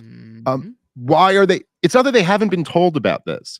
It's that you're cramming it down their throats, and then you're using it as the justification for a whole bunch of things that you're lying about. And so then people eventually just go to the conclusion, like, oh, maybe they were lying about that one too. Maybe this whole thing's a lie. But to think the idea that your takeaway would be like, you know, we just haven't taught kids about the Holocaust enough, like, come on. It's just totally ridiculous. And so again, you can just see this. This is one of the things to me, like, it was just always easy for me to kind of understand reactionary movements. Like, it's just kind of obvious. You know, like, that just always clicked for me. It always clicked. You know, you remember there was this one. On this point, as somebody who, again, at the time when this started coming around, I was on the side of understanding that what people were saying when they said all lives matter, but also understanding why people were upset that people were responding with all lives matter. And it was the perception that I had at the time, which I no longer hold, but the perception of all lives matter was Black people perceiving you saying, no, Black lives don't matter. It's that all people matter, and you're not allowed to separate yourself, which we should be able to separate ourselves. So I agree with you. I find it very interesting, and I think if they had just made it Black Lives Matter also, then it never would have been a problem. But of course, they wanted the problem. They wanted it. Stinky Cola says school didn't teach why university students were burning books during the rise of nationalism in Germany either. Well, school is. Education is in the gutter, isn't it? Also said Armenian genocide denial is very common. Even the Young Turks denies it. Chunk yogurt. Christian lives matter. I was trying. I was gonna be with you. To be honest, the best slogan ever to come out of that era was "It's okay to be white." I agree. That just always clicked for me. It always clicked. You remember there was this one scene in Good Will Hunting. Love that movie, and I watched it recently. So come at me. So there's a scene. It's not your fault. It's not your fault. It's not your fault. That everyone will remember. But it's where he finally opens up and starts talking about his foster dad's abuse, and he goes like, he used to lay out a stick, a belt, and a wrench. And Robin Williams is like, I got to go with the stick or something. And he goes, I used to pick the wrench. And he goes, why? Because F him, that's why. Now, I just remember there's something about that I could just totally get. Right. You just get that, right? That's like, I'm going to pick the wrench. I'm going to make you beat me just to show you, like, screw you. And it's just so easy for me to understand. It's like, oh, like, why did young Black kids start identifying with people in prison, and that's why they'd start sagging their pantses and embracing this gangster culture. And it's like, yeah, because everything's failed them. So like, screw you. Like they're like, and why do these young Muslims become terrorists? It's like, I don't know, because they've watched their cousin get murdered in a drone camp. So like, and also they believe in 72 virgins, but point made. It's just easy to understand this. But so it's obviously like when you have these people who are lying about war after war after war that does nothing but damage our country, and then you're calling them an anti-Semite if they don't support the next one. I just understand there's going to be this reactionary movement where people are like, yeah, you know what, that does describe me. Yeah. Right. Anti-Semite it is. And the same thing, I know they're making the comparison, but the whole BLM movement is going to, if not already has caused any notion of white supremacy. It's a self-fulfilling prophecy. When you tell white people that they're bad because they're white, when they're not bad, they're going to push back against that. Right. And I don't want to see that. So like, in the same way, you don't want to see any of these overcorrective reactionary movements. But so it's like, so stop prodding people. Stop doing that thing. Stop calling people what they're not. Stop, because they ask a question, because they don't understand something particularly. And that's why I really blame. And I hope people. It's not my job to educate you, okay? Listening to this who maybe are feeling like that, who are a part of that reaction, are going like, I'm just getting so tired of having this shoved down my throat and being called anti-Semitic about something I don't even understand that's happening overseas. Pause, because this is not what the majority of Jews in America want. And yeah, that's right. They don't want either. It's also being jammed down their throats. They are being called hard, but not impossible. As long as I have breath to breathe, I will continue to destroy, or at least to destroy the ideology that we need some type of dogma, whether it's religious or gender related. I will continue. But indeed, instead of being married to 72 women is not a kind of hell. I don't know what is. And they're not married. You just get to fuck them. I think. So I may be a woman, but a few well-experienced hoes sounds way more manageable than 72 virgins. There you go. Oh, Austin, I am very well educated on how silly and ridiculous gender ideology actually is. I'm sure you could teach me a thing or two, but if you think I'm just, somebody who listened to somebody else say that it was bad, you should listen a little bit more. Either. Yeah. It's also being jammed down their throats. They are being called this, being called that. They're being told that the Holocaust is around the corner unless they support this. They're going through a very emotional thing right now. And the people that you should be mad at, actually, it's a very, very, very small fraction of people who have publications, who can publish something and make so it looks bigger than it is, but it's like one person who wrote this article to convince, like, it's that John Potteritz who just goes on and says Thomas Massey is anti-Semitic filth. So you're perceiving this and you're blaming all Jewish people in America perhaps because of this must be how they all feel. No, he's just an idiot. Yeah, look. And call him out for being a neocon and call him out for being an idiot and call out people that have the power to keep deluding the masses into hating one another because they do it for their own selfish reasons. And that reason is always power and it's always money. And I have such contempt for them. It's always power and it's always money. There is no values. There are no values. Oh, good thing I think it's Jeezy. That's where I was going. I think it's Jeezy. Now that I'm thinking about that. That he always used. Well, hopefully we're good. Hopefully we're good. I was skipping through. Yes, thank you. Okay. Whoever before said you couldn't hear it. So I don't know why the fuck you were lying. Anyway, I'm still thinking about that. Don't stop. Get it. What did she just say here? Reason. Yeah. Oh, yeah. It's always money and power. It's always money and power. There is no values. There are no principles. There are no things about society that we want to uphold. It's just power. It's just power. And it's always power and it's always money. And I have such contempt for them, such contempt that you would divide people who love each other. I like to make fun of people because of their, backgrounds. We used to do that in America. They used to be cool and fun. It was actually like how we bonded, right? How we kind of bridged divides was. Hey, you fucking loser. Oh, that used to be what it was. Like kind of mocking each other. Look, it's just like falling into the collectivist trap. And collectivism just makes people stupid.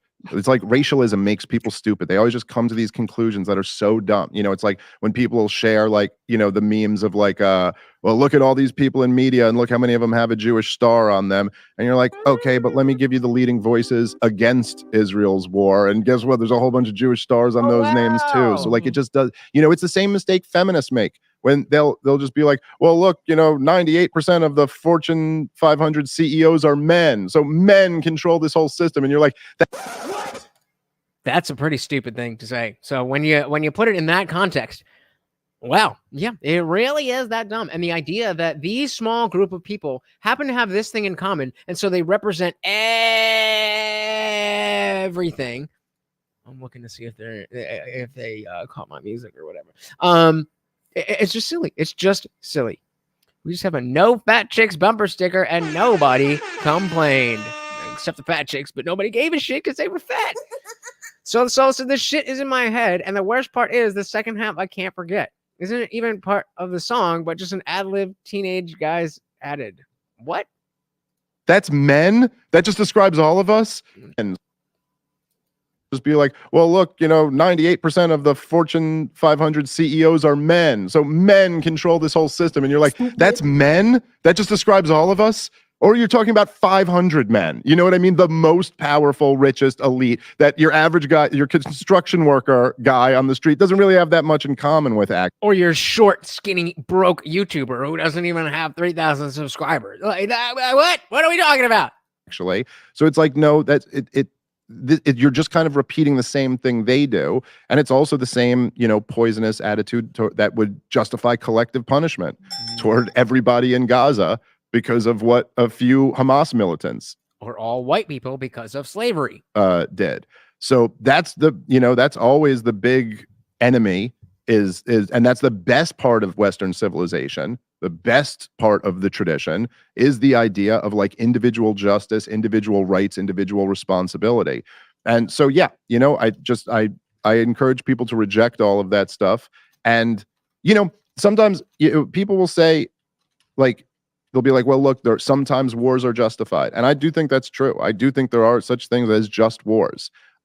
It's just that none of these current wars meet that standard and none of them. And so That's a good point. I mean, And look, like we said before, there are situations where we would say it is reasonable to fight a war over this. But even in a lot of those cases, the idea of a successful war, what does success mean? Success does have a connotation that it's good, but better than, and it's just it's a screwy way of thinking about the world. A successful war is, I don't like that at all. YouTube will only say cannibal holocaust, but matches with blocked. Yeah, fuck YouTube. That is why we have the Indian Jesus Discord server where the party never ends. That's right, 24/7. We are in there hanging out. It is free to join. We have 2 free channels, the free chat and the current events. You don't have to pay a dime. But if you become a member of the channel, you get access to the full server. We have the Disciple chat, the Watch Party channel, and of course, the After Party, where we will be headed right after this stream. It's a good ass time. You're not stuck behind your keyboard. You're actually on screen with me and everybody else. You don't have to cam up. You can if you want to. Either way, it's a good ass time. You know, there's this great this is for conservatives. I think there's something to think of, because this is one of the greatest quotes I've ever heard in my life. I might slightly butcher it, but John Adams, it's a famous quote, but he said, if America goes around the world looking for monsters to destroy, we will become the dictatress of the world, but we will lose the power to control our own soul. Let's run that back. If America butcher it, but John Adams, it's a famous quote, but he said, if America goes around the world looking for monsters to destroy, we will become the dictatress of the world, but we will lose the power to control our own soul. The power to control our own soul. As an atheist, I don't necessarily believe in quote unquote a soul. I do believe that maybe there could be some essence beyond the physical aspects of my body, but the point in what we're saying is what is embodied by these values that we're talking about. And so even if the language is imprecise, which I hate, the idea is still valid. Stinky Cola says, you guys seem like a good group of stardust meat sacks sharing our spaceship as we all fly through space together. Indeed. That is exactly what we are doing. Yep, on a rock, flying through space, following a big ball of burning gas through the galaxy. And she's like, what a beautiful quote. And how much is like, wow, he actually predicted. And that's what happened. Are we? That America decided we're just going to fight wars constantly all around the world. And what's happening here to our own culture? It's like, yeah, we've lost our own soul. And there's a connection there, you know? Like, there's something about how, like, when did the sexual revolution and, like, the counterculture revolution happen? It happened during Vietnam. You know, it's like you go on these mass murder campaigns and you're on some spiritual level. Your country dies. You lose moral legitimacy. Well said. And now there's nothing to kind of like glue people together in a weird way. And then you just... And notice he's not talking about God. He's not talking about religion. He's not talking about praying. He's talking about something that is the glue that holds people together. That includes believers and non-believers. It includes people who happen not to believe in a God, but believe that we want to be good people, that we want people to live fruitful lives and be spiritually fulfilled regardless of what you believe. I must announce to our knowledge, no one has landed. What are we talking about? Wait, I missed something. Guantac said Spaceship Earth definitely has some decent wet robots on it. Indeed. To our knowledge, no one has landed and tried to communicate to the masses. Oh yeah, that again, a whole nother rabbit hole. Goal or game over? Do you believe in intelligent life outside of Earth? One of those said the non-bitchered quote, thank you very much. America goes not abroad in search of monsters to destroy. She is the well-wisher to the freedom and independence of all.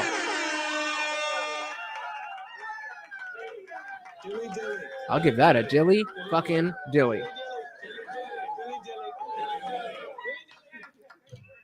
goals all around. I fucking love it. And now there's nothing it. to kind of like glue people together in a Right. weird way. And then you just see like all types of degeneracy spiral out of that.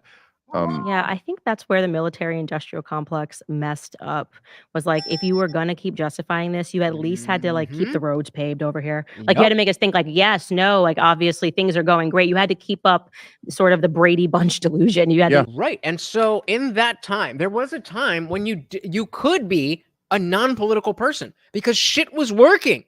So you could just go about your business and not ever think about somebody should be doing this, somebody shouldn't be doing that. You could just go about your business, go about your day, do your shit, and go home and do the next thing and not worry about politics if you didn't want to. But we don't live in that world anymore because everything is so fucked that you just trying to go from A to B, you just trying to live your life with your family, you just trying to go to work and get home. There's something that's going to smack you in the face that comes back to, politics and culture of America is going down the drain faster than I don't know, too fast. Do the masses, the brunt of the population, count as intelligent life? Unfortunately, yes. If you have consciousness, and let's say consciousness and language. If you have consciousness and language, we'll call that intelligent life. One of us in life and interacting with others is so much more peaceful when politics aren't brought up. It's crazy how well people get along without it. Right. But we can't do that if there's so much looming. It's irresponsible to pretend that, I mean, where's well, let me just, it's irresponsible to, while all, so much is happening. And then to just be like, oh, this is fine. We're good. That's irresponsible. And so we've gotten to a place where the house is on fire. And ignoring it is no longer an option. So the options become, okay, we're going to become a theocratic Christian nationalist country. The leftists are going to win. Or we open up the Conservative Party to the American identity, that which coalesces around things like family, community, tradition, grace, gratitude, merit, capitalism, these types of values, whether you believe in a God or this God or that God or that God or this God or no God, you believe in the values. Those are the only options. Those are the only options. And only one of them is a good option. One of the problems with government, over time, it wants to do everything. You're thinking, you're living, but not your work. Yep. Last time was change ever. Yep. We've forgotten how to have a conversation. Stop trying to win an argument and just have the conversation. Indeed. Austin said, I'd say America is doing okay. It's a little spicy at times, but y'all got more in common than what divides you. Just stop meddling in your neighbors' lives. I mean, I am all for that. But when you're when there are people trying to kill children and mutilate children and create laws around race that are racist, immigration is there's too many things to just be like, well, it's okay as long as I can huddle myself here and make sure that everything bad doesn't hit me, then I'll be fine. It's just stop meddling in my neighbors' lives. No, the fuck, thank you. No, the fuck, thank you. No, the fuck, thank you. Did I say killing kids? I said mutilating kids. If I said killing kids, I meant mutilating kids, but killing kids as well, because you're putting them into a highly suicidal group. But either way, it works. But I meant to say mutilating children. I'm pretty sure I said mutilating, but if I did, I apologize for misspeaking. No, like obviously things are going great. You had to keep up sort of the Brady Bunch delusion. You had to leave it to Beaver. Everybody's got mowed lawns. We obviously are seeing now that. Hey, we got Joe Mama in the building. Welcome to the party. Exactly. These types of things we can't just we can't just pretend that everything's fine, because it is not. The trans people who want to give the power of consent to children to be able to chop off their body parts without their parents knowing. Those people.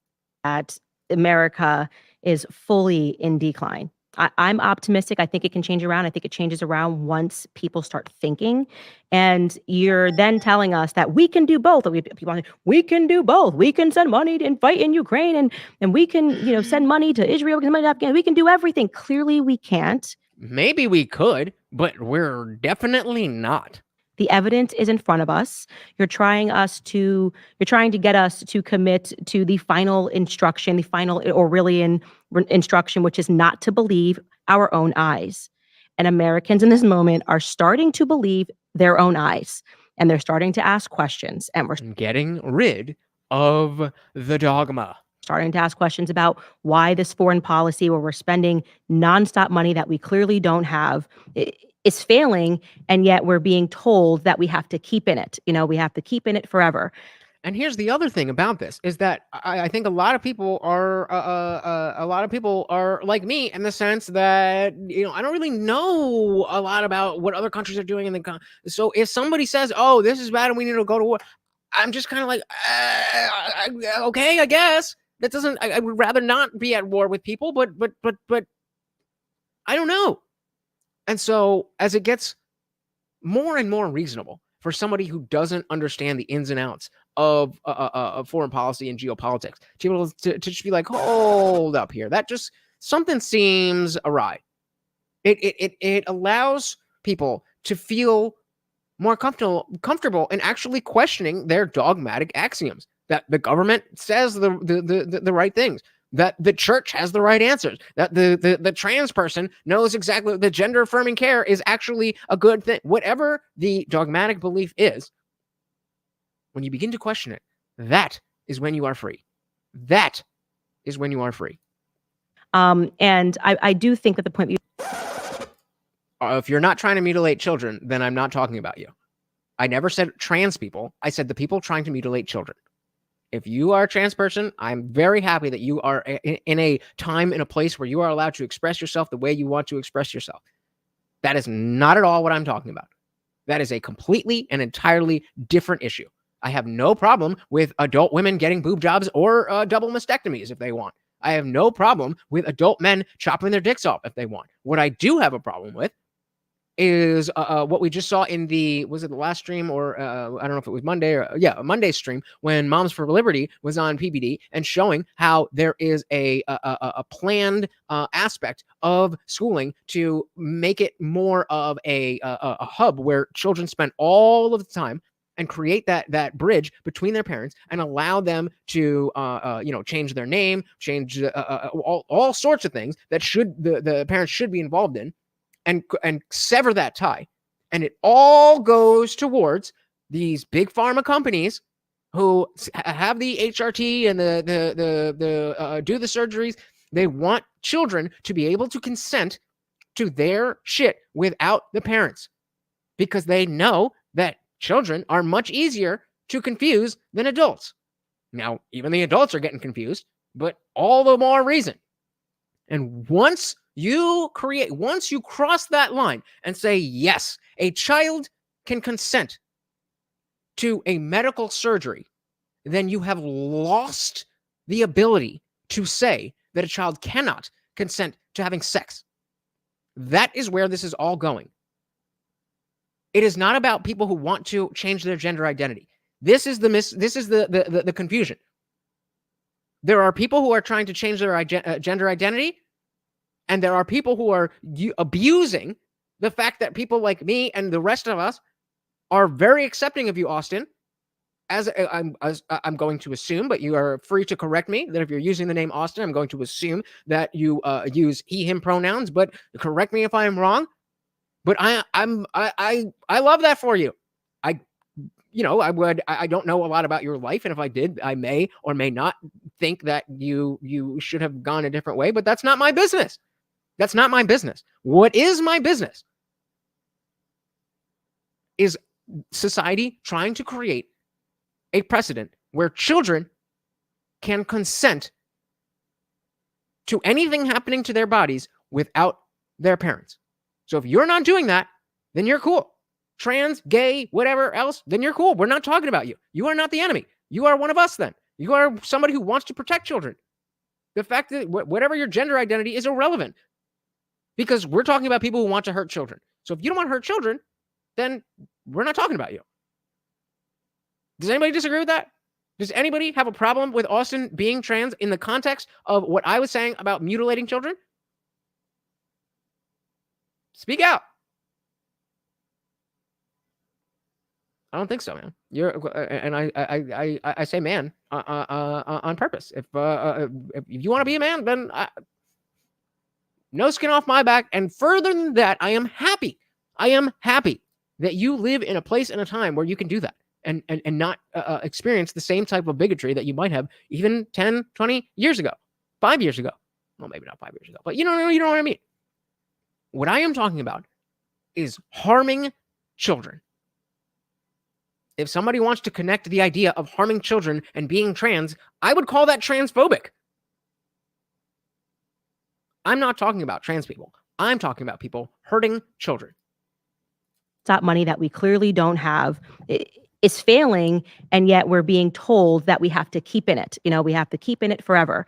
And just like Hillary said, I do think that the point you just made is so important, is that they recognize that if they can get you to lean into these social issues and constantly keep us warring with one another, Candace, don't see yourself as a nuanced, independent thinker. See yourself as Black. Candace, don't see yourself as a nuanced, independent thinker. See yourself as a woman, right? Feminism is for you. BLM is for you. Jewish people, don't see yourself as a nuanced individual, right? You need to see yourself as a Jew first and worry about 100%. The Holocaust. Black people worry about slavery. Women worry about the patriarchy. That is their bullshit, and I hate it. Yes, 100%. And it's such a psyop. It's such an obvious psyop, too. Look, even when you were talking about, the George Floyd thing, right? Okay, and now, just for the record, I know there's, not even to get, too deep dive in, I know there were, 2 coroners' reports, and one said that it was the fentanyl, and the other one said it was the fentanyl. Or whatever. Not even getting into the details of that, I will just say, and not even saying whether Chauvin should have. Okay, so we do have somebody who's saying, no, I don't accept you, Austin, and I'm not in favor of this behavior. Context said, I'd rather do the work to make good proud to come back to come back later rather than rely on him take me away because I think you are not addressing this. But yeah, so okay, so we do have one person who doesn't accept you.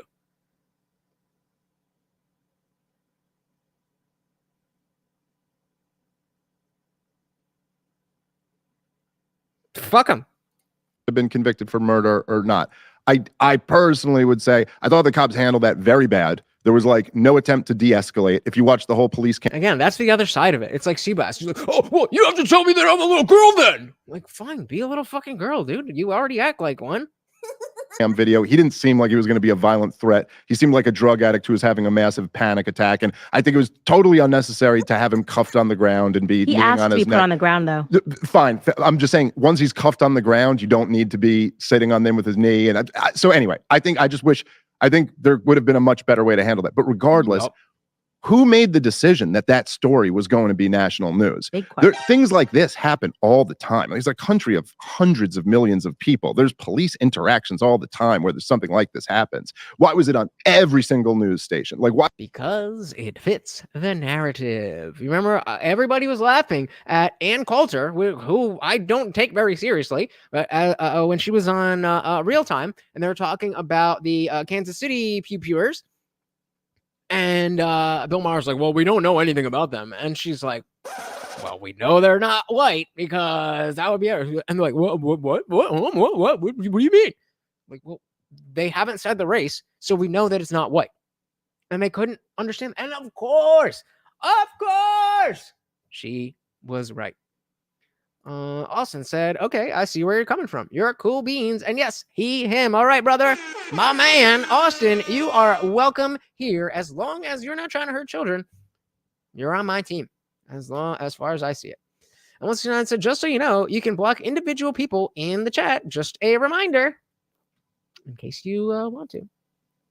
Shout out to SB Gator. Said, why are pronouns so important? Your pronouns are not my responsibility. Don't mess with kids. Welcome to the party SB Gator over on Rumble. And yeah, so there are people again who think this way, and I don't think that it's that important, but it's no skin off my back. And if that doesn't mean that I think, Austin, that you are a male, but I'm okay with playing along with you being a man. That I don't have any problem with that. SB Gator does, Seabass does. A lot of people have an issue with me being an atheist and being in the conservative. I mean, and that's what it is. So it's definitely not about being transphobic. It's about the children, and that is it. Interactions all the time where there's something like this happens. Why was it on every single news station? Like, why was it constantly talked about? There are decisions that are made at very high levels, right? And if you know, and I'm sure you've seen this, but if you follow those Nexus charts and you follow all the woke words like racism, white supremacy, transphobia, any of them, put them into a Nexus chart right around 2012, it shoots up. Like all of a sudden, all of the most powerful corporate outlets, everyone in the political and media class decided we are going to start talking about these cultural issues. Projection! Oh, Seabass projecting. I don't care if you're a freak. Seabass, I don't care if you're a freak either. I'm glad you're here. Glumtech said, Seabass, I may not be a perfect believer, but I know that I'm not relying on God to take me away from the problem. I'm working towards making him proud to come back and not need to save us. Interesting. Excuse me. Stinky Cola says we could be the product of an intelligent force that created humans in God's image. We may very well be a product of their design from a dimensional plane beyond our comprehension. We might as well be aliens, and we're all freaks. I'm right there with you. Like, there's so many options that we do not know, that to say, oh, I have full faith that it's this option out of a million bajillion options, it just doesn't make sense to me. I'm not trying to take that away from you. If you believe you were born as a female and you believe you're a man, fine. I don't care. Just keep it away from the kids. If you believe that there's a man in the sky that listens to everything and has a plan for you, fine. I don't care. I think both of those things are silly. But as long as you're not hurting anybody, then I am not only do I not care, I am in favor of you having whatever ideas that you want. And it's obvious a distraction from the fact that, like, at this time, all of the wars had failed and the biggest recession in 100 years had come, and they had just totally looted the economy and totally destroying the most powerful country ever. But now they would rather, you had Occupy Wall Street that was like outside the big banks. You had the Tea Party. That was probably, actually, I don't really know. I was going to say that was probably the best. Yeah, I don't know what I'm trying to say. Just pretend I didn't say anything. Oh, they would rather, you had Occupy Wall Street that was like outside the big banks. You had the Tea Party that was talking about government spending and debt. And they're like, yeah, we don't really like those issues. That hits a little too close to home. So all of a sudden, America is just talking about transgenderism every single day. And listen, because I don't want conservatives to misunderstand what I'm saying here. This was pushed on the American people as a distraction. Now, I'm not saying it doesn't get to a point where it's got to be fought back, because the distraction becomes a real threat. And I am very particularly all the stuff of pushing this on kids specifically is like insane child abuse and should be fought at every step of the way. That's the through line. And so if anybody, whether it's Austin or anybody else, I'm not singling out Austin, if anybody has the impression that the mainline idea about being against trans ideology is to say that we don't want you to be able to express yourself the way that you want, that is an underwhelming minority of people. It's just about the children. Now, it does go a little bit further than that. I'm not going to say that I think it's a good thing for people to be, operating on misinformation. But if you follow the Bible, you're in the same fucking boat. So you ain't got shit to say. But you could also recognize that, don't take your eye off the ball, because that's kind of what they want. And I think this is a thing that conservatives fall into a lot. Yes, is it absolutely ridiculous that a dude is competing with chicks in swimming?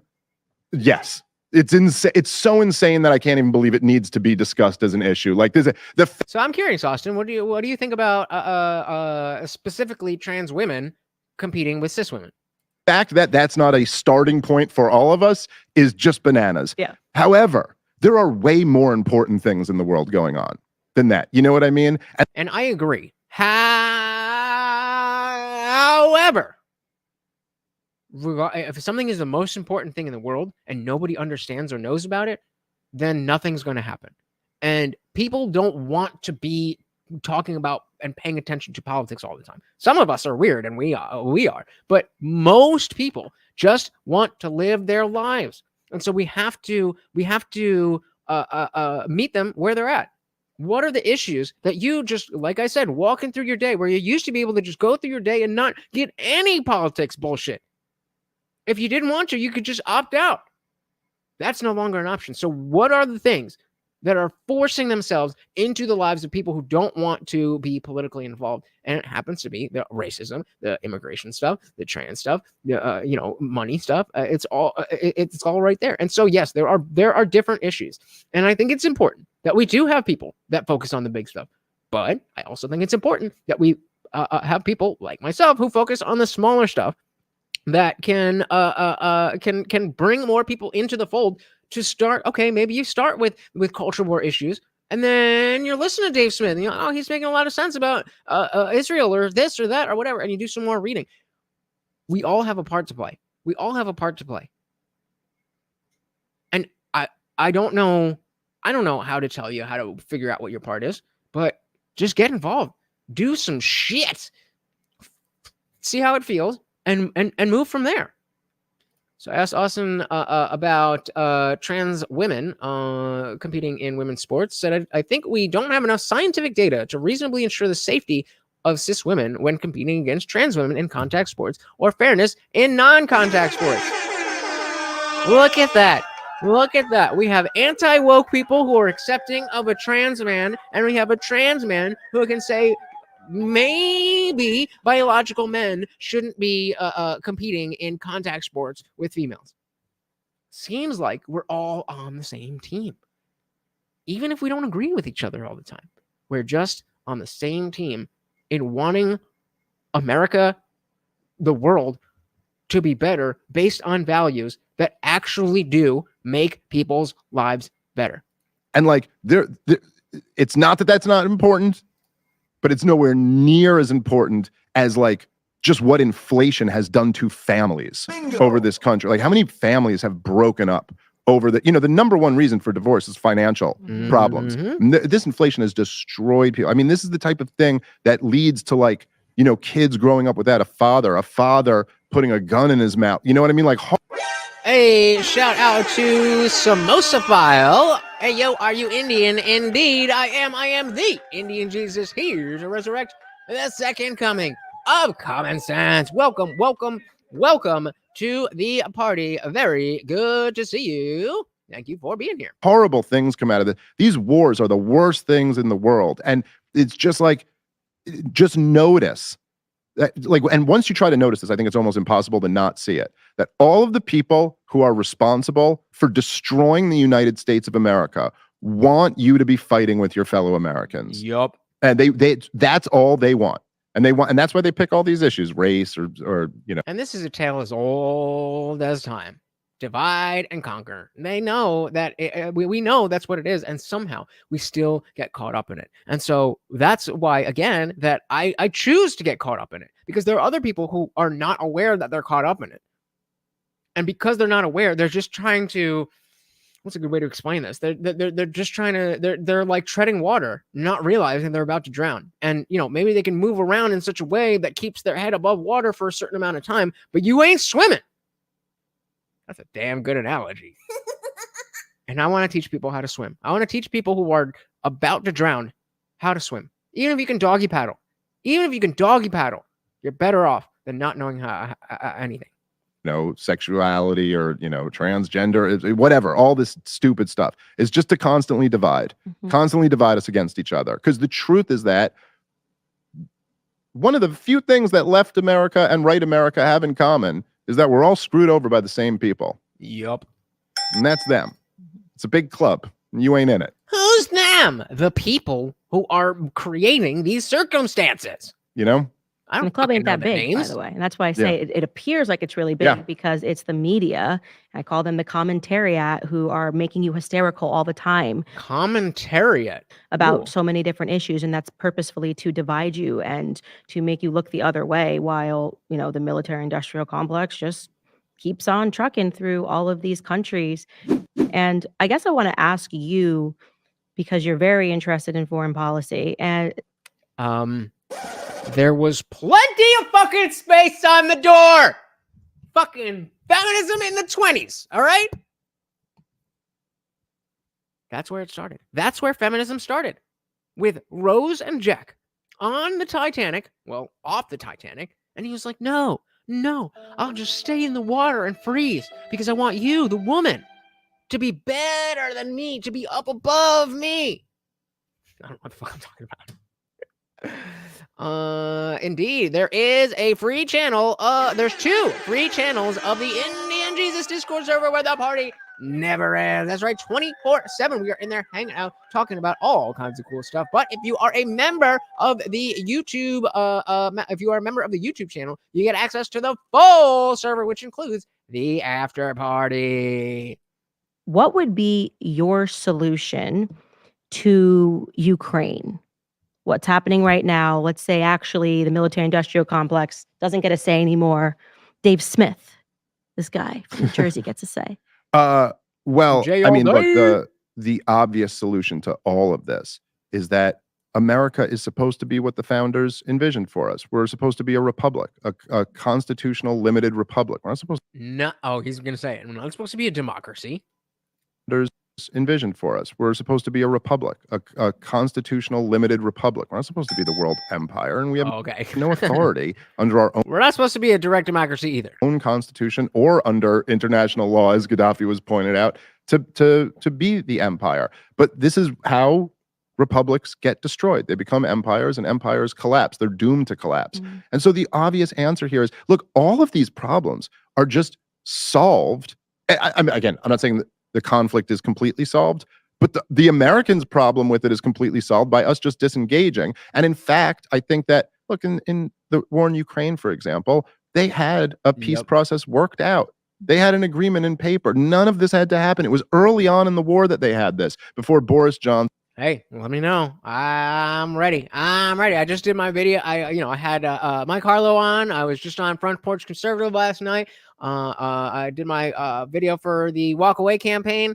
100,000 views. You seen that shit? Where did I post it? Let me see. Hold on. Open copy link. Check this shit out, man. Check this shit out, man. 100,000 views, bro. 100. Oh, come on. 100,000 views. That's my face. That's my face. So it's thank you. So we are moving. We are getting shit done. It's happening, guys. I told you it was gonna happen. I told you stick with me. I told you we have a lot that we've only just begun, guys. We've only just begun. We have a lot to do. So let's ride. Johnson, representing UK and America, went over there and told Zelensky, do not negotiate, and we will fund your entire war effort. Without that, he would have had no choice but to negotiate. And now Zelensky's saying, let's negotiate. Hey, shout out to Walk Away, Brandon Strada, and of course, Mike Harlow. Welcome. Negotiate. Okay, well, Putin said that like in speech 1, let's negotiate, let's come to the table. And he's probably going to get a worse deal than he would have gotten there, but they will end up negotiating. That is how they're going to end up settling this war. And all that's going to happen is that hundreds of thousands of Ukrainians died in the process for no reason. And the same thing is true with Israel. You know, I'm not like one of these, like, you know, there's probably Uncle Luke, some guys who I even like very much who are probably like more radical on Israel than me. I'm not like one of these river to the sea type people. Like, look, did Israel get its country by violently cleansing a whole bunch of Palestinians out of what is now Israel? Yes, that's a fact of history. That's true. Lots of nations have been formed in pretty Same bad way. situations. Yeah, imperialism is the story of human Yes. history. Now, I think it's good to recognize, the healthy thing is to recognize, okay, that was wrong. That wasn't okay, but it happened. We're not giving land back. We're not giving all our homes back to the Native Americans. But you know what we did? Exactly. And that's exactly where I was going to bring this. That the idea that like bad things happen and then we have to fix everything. Like that's not how the world works. Shit happens. Shit's not perfect, and then you just you go from there. You go from there. America is no longer where the indigenous. That's not what it is anymore. It's no longer an extension of the British Empire, and it's no longer America World Police. As much as we're trying to do it, we're not there anymore. And so this is why all of what I just mentioned is exactly why we definitely need to make sure that the Democrats are not in power as of next year. Not that Trump is some huge savior, but they are driving our culture into the ground. And there might be short-term gains for people here, there, this group, that group, whatever. But the long-term health and existence of our country is not going to be able to stand on the house of cards that is, leftism. And we are continuing to go in that direction. So all we need is a holding pattern, chill the fuck out, figure out, okay, the GOP sucks, and they're doing nothing. But the Democrats suck because they're driving us into the ground. So let's stop the Democrats and then figure out how to take over the GOP so that we can actually get good things done. That's it. I just want good things to happen. Good things to happen. That's all I want. That's all I want. I want to give a big shout out to all of you guys who have been here tonight. This was an interesting show. I didn't really know how it was going to go. Because again, when it comes to foreign policy stuff, I'm like, oh man, I don't know what we're going to do. But, you guys really helped me put this together. I feel like we were able to, stick on some important points. Shout out to Austin for being here and giving me the opportunity to make that distinction between, hey, I don't care how you identify your gender. I care about children and society at large. All of you guys, you guys know, this is my favorite part of the week. Every Monday, Wednesday, Friday, 8 p.m. Eastern, I'm here with you guys, and I don't get happier. I'm only happy. Well, I'm not only happy, but I'm happiest when I'm with you guys. And the fact that we're growing, the fact that we're continuing to do this, the fact that you guys continue to show up for me, it means so much. It means so much. I don't know where else I would be, but you guys are awesome. And I think we have something here. We've only just begun. We've been doing this I've been doing this for about a year and a half, but it takes time. All good things take time. But if you're willing to stick with me, I promise you, I will deliver. So thank you so much for being here. Let's give a big shout out to Unwanted Foe, who dropped the $2 super chat. Then we had Soil to Soul with a $5. Unwanted Foe came in with another 2. And then Jay doubled up with not only 3 months membership, but another Canadian 2. And Morty's hearing all this, and he's like, am I getting fed for this? Indeed, you are. Eat it, motherfucker. Thank you guys so much for being here. I really do appreciate you. I hope that you will join us in the Discord, whether you join as a member or you just join the free chat to be part of the conversation, whichever you choose to do. I really, really do think that that is the best way to continue what we have here, to organize, to understand what is our next move. And that's always what I'm looking at. This is where we are at today. What do we want to do tomorrow? And that sounds like something you're interested in, then you are in the right place. Once again, this is Morty, and I have been your host, Lutch, a.k.a. the Indian Jesus, here to resurrect the second coming of common sense. Until next time, guys, I am out of here. Peace.